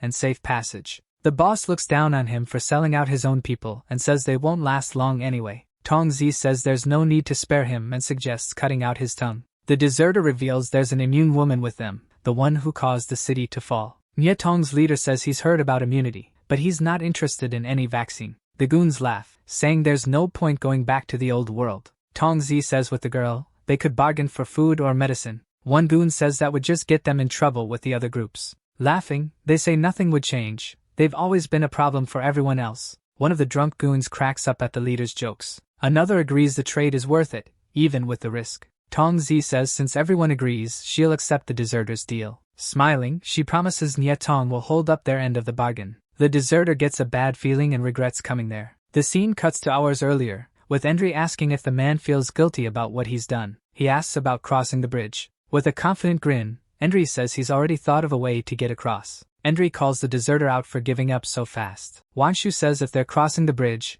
they need to hurry and eat something first. The deserter smiles, thinking the whole situation is kind of funny and messed up. Endry says everyone's been having nightmares and hasn't slept well after everything. The guy in the hat says he saw more deaths last night than in a whole year. And the long-haired guy tells everyone to listen to Endry's plan. He says he's open to ideas and will talk through any plan that might work. The deserter points out that the Nyetong group has a lot of men and strong defenses. Meanwhile, they've got 5 guns and 2 grenades, and they're running out of ammo. So Endry suggests luring the group into a trap and stealing their trucks. But one of them doubts it, saying there's no trap that can stop a truck full of lunatics. Another says that if one truck falls into the trap, the others will stop pushing forward. They wonder how they're supposed to lure the group into the trap without getting killed. Endry says Nyetong doesn't kill for fun, they kill for resources. He explains that if the group finds out they have something they want, they'll come after it. With a determined look, he says all they have to do is set the trap and wait. Someone else questions the plan, saying they don't have anything left to use as bait.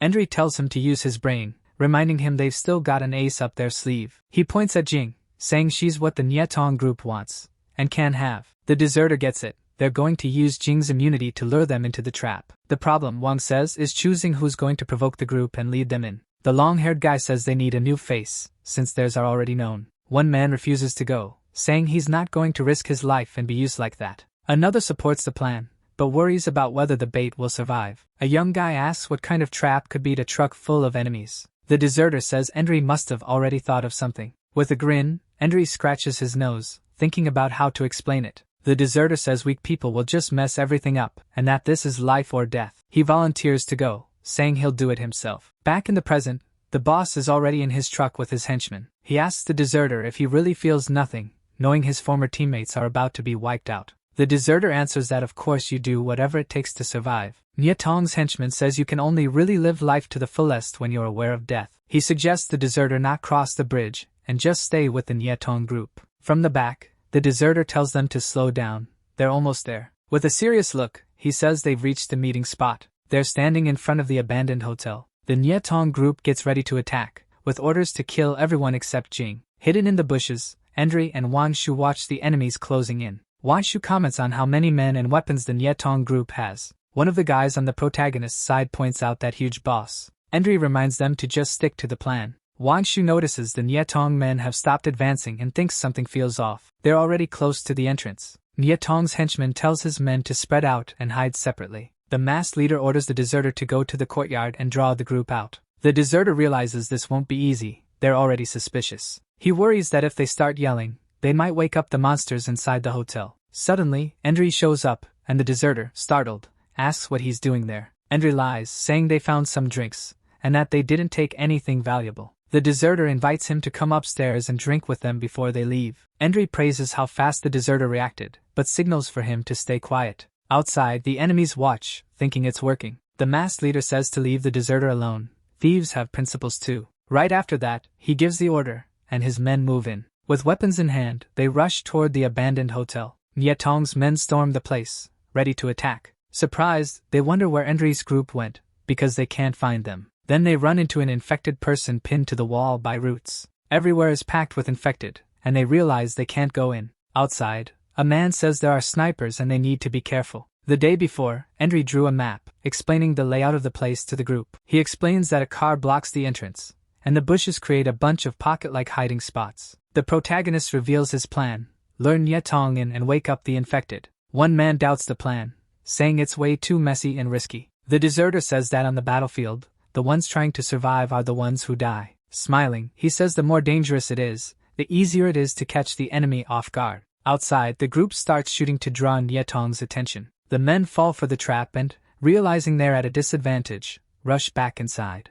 The masked leader orders them to find the two liars who lured them there. Bullets ricochet off a white car. One of the fragments ends up hitting one of the guys in the face. One of Endry's men asks why the enemy isn't dodging. Then the boss moves in with his men. He tells them not to be scared, because they're no match for him. With a furious look, he says anyone who tries to mess with him without the skills to back it up won't get anywhere. The flashback shows a news report about a private exhibition match with the Iron Giant. The fight organizer tells him to take it easy and let the other guy land a few hits. He says to finish the fight in the 4th round, and he'll get $1 million. The bell rings, and the fighter takes a heavy punch to the face. He realizes his opponent isn't pretending, and every punch is aimed right at his weak spots. The flashback keeps showing the opponent's fighting technique. The fighter is shocked by the guy's skill and strength. He can tell this isn't some amateur. The fight goes on with a fast exchange of punches. The organizer can't believe Niezi got taken down by a punch that hard. Then, with a grin, he realizes he got played. Niezi wasn't actually that strong. A new champion is born, and the challenger raises the belt to celebrate. News of the champ's loss spreads through the sports papers. Reading the newspaper in the car, the organizer says some people will just never get it. With his hands wrapped up, Niezi gets ready to get revenge for what happened. The organizer, surprised, finds him in the garage and tells him to get out of the way. Furious, Niezi says he's going to pay for what he did today. Not caring at all, the organizer floors it, ready to run him over. The car revs, but it doesn't move, and the organizer looks confused. Niezi is holding the car back with his bare hands, stopping it from moving. With all his strength, he lifts the car and casually tosses it aside. The car flips over, and the organizer screams for help, trapped inside. Stuck in the shattered windshield, he begs for help, unable to get out. With a cold, nasty look, Niezi asks if he's ready to pay the price. The organizer begs for his life, promising to put him back on top again.